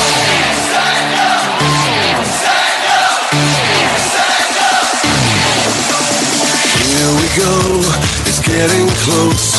Now it's just who wants it most. It's just like Congratulations, Kelechi. We call him KC, sir. Mr. Governor, we thank you. You can please take a seat now and watch as the head of service gives out the remaining awards.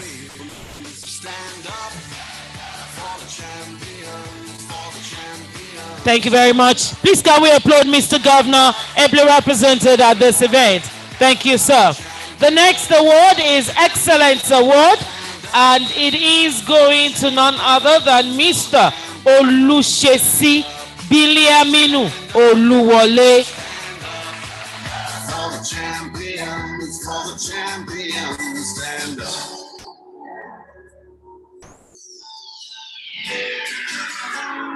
That's from the mainstream senior category. Congratulations, sir. I have to pick myself back up, and when I fall down. Congratulations. And also Excellence Award mainstream junior category award recipient is Mr. Oyerinde Adebayo Babatunde. I have to pick myself up. Stand up for the champions, for the champions. Stand up for the champions, stand up. And indeed, in the health sector category, Award of Excellence goes to Mrs. Oladeji Oluwatoyin Mary. I think she deserves a better round of applause. She is from the sector that has kept all of us alive despite the COVID pandemic. Thank you for doing us very proud. A round of applause for her.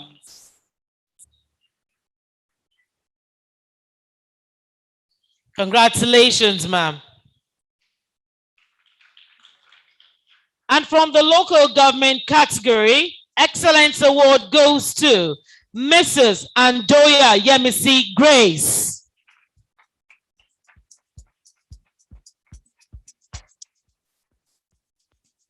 Congratulations, ma'am.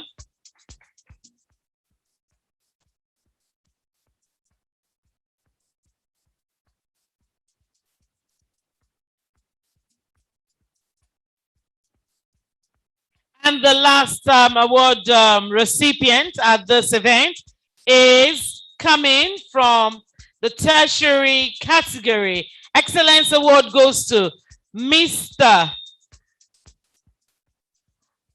Ashalejo. Mr. Ashalejo Bolahan Babatunde. Mr. Ashalejo Bolahan Babatunde. Another round of applause for him, please.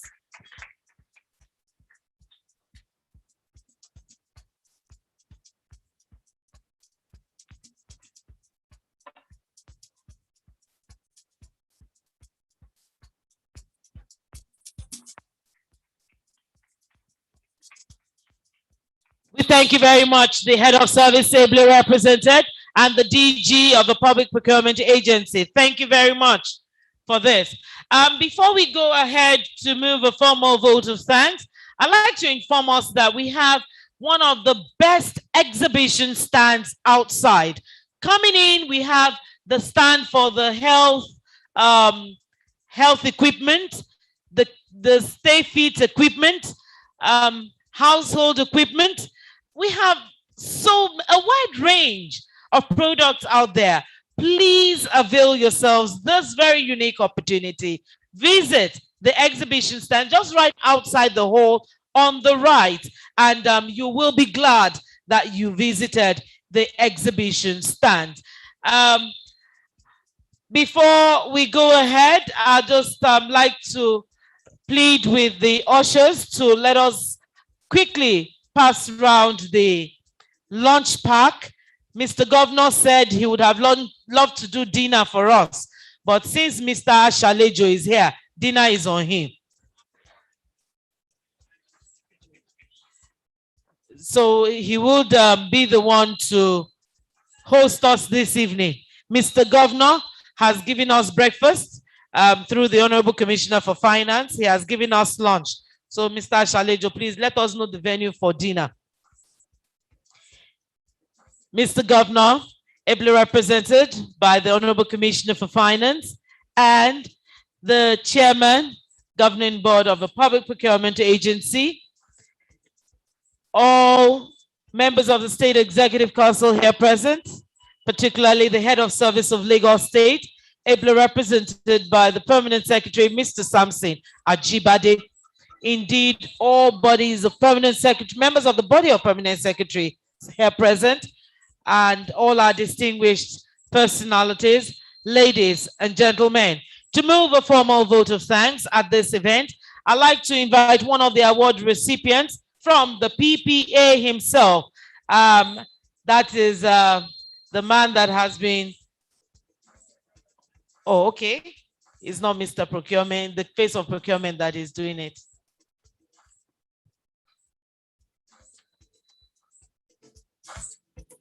Mr. Anibaba, the head of Admin and Human Resources, will be moving a formal vote of thanks. Please can we applaud Mr. Anibaba, Director, Admin and Human Resources, Public Procurement Agency.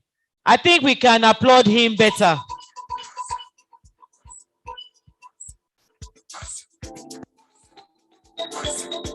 Please don't forget to visit the exhibition stand outside. Thank you. Good afternoon, everybody. Yes, I'm here to move the vote of thanks formally. I think the madam has done the better part of it, but the formal one will be done by me now.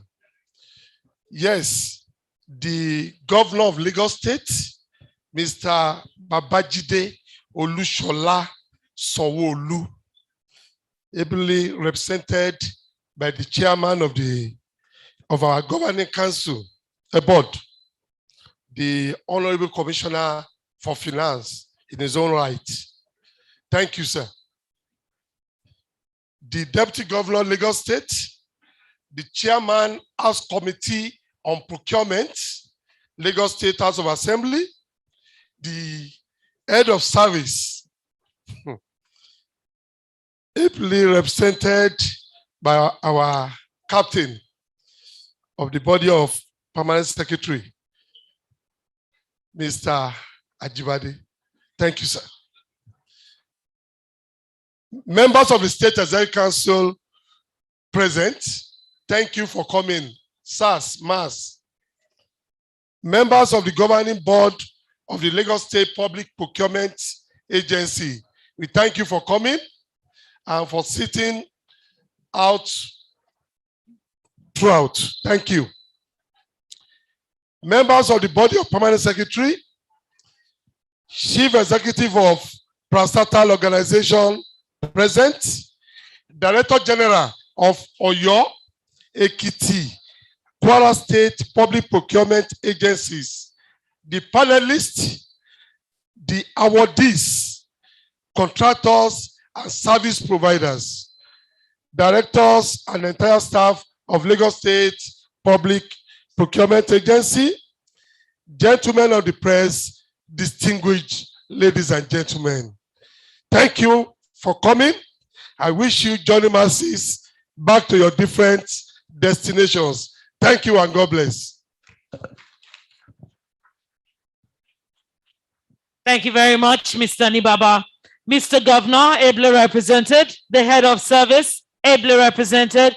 All courtesies duly extended. This is a quick reminder that we have the exhibition stand just outside the hall. Please let us avail ourselves the opportunity. Thank you for coming and have a pleasant afternoon.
Here's my man, DJ Frizzle.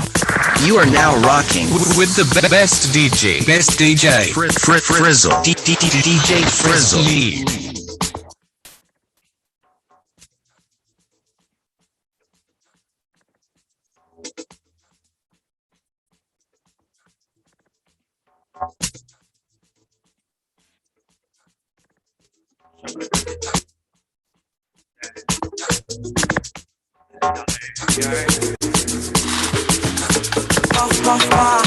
My Mary Jane, I'm high on life, wanna meditate.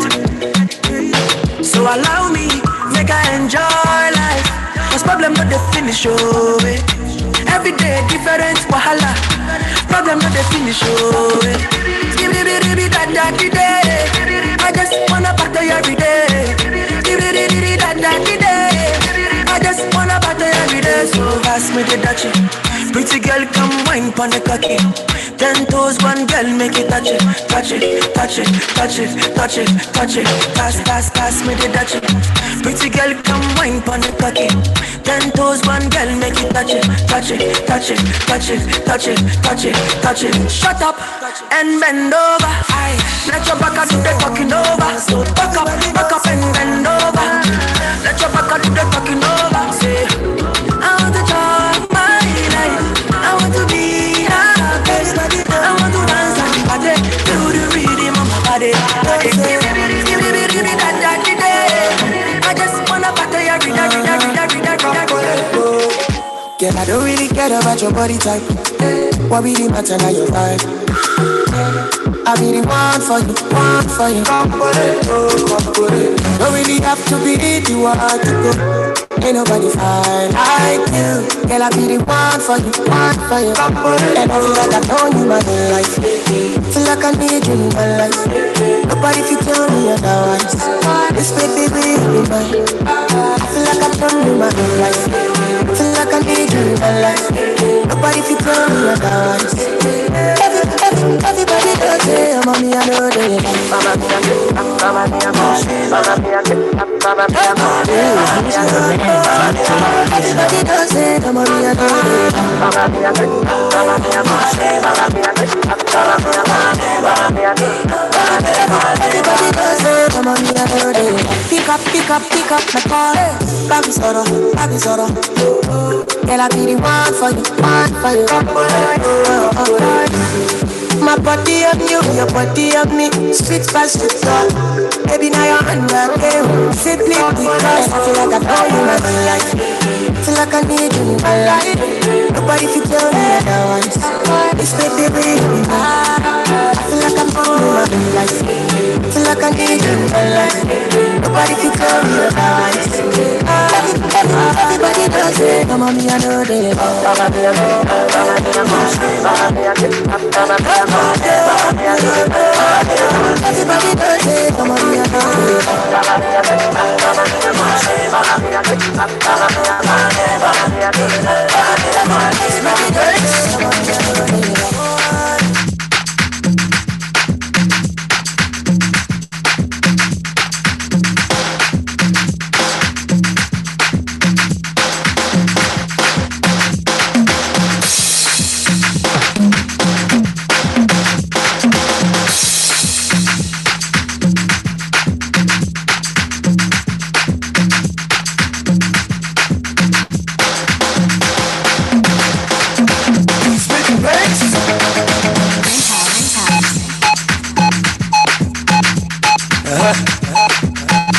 yeah, black. You wanna look the way you dey look tonight, you come with deadly plans tonight, you want to jump and you hate tonight, you ready to kill somebody tonight, allow a guy make a hold you tight, as you see me so I don't like to fight, run with me and I will treat you right, and I will never let you leave my side.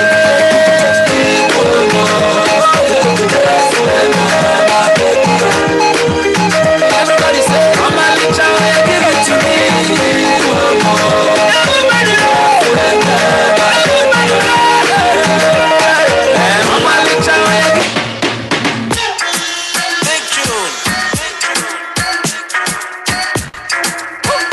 You are now rocking with the best DJ, Frizzle, DJ Frizzle. Kilometers, I don't come kilometers. I don't walk that many kilometers.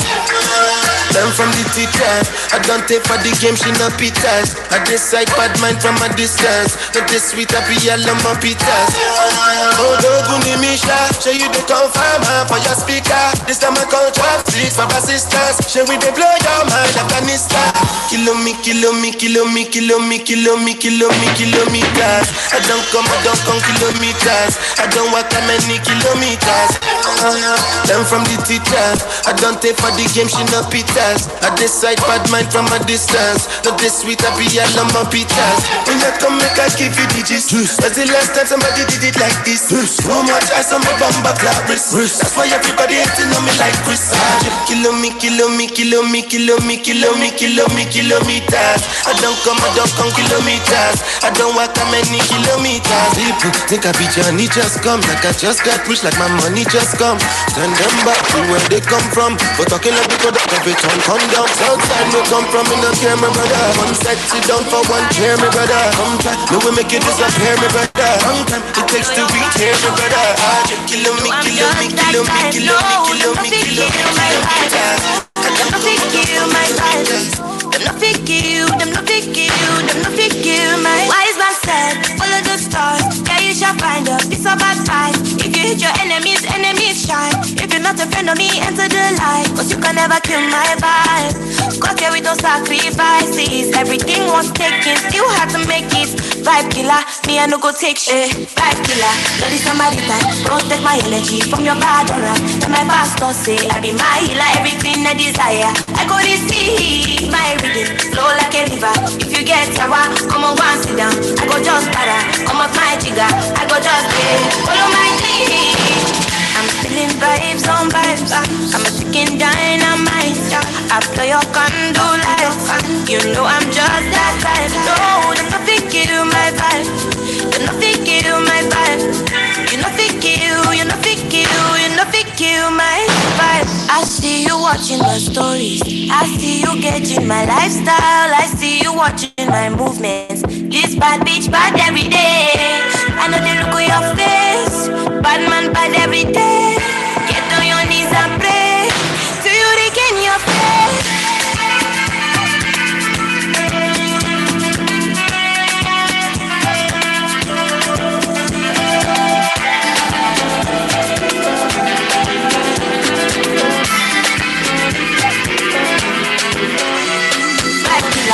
Somebody can protect my energy from your brother.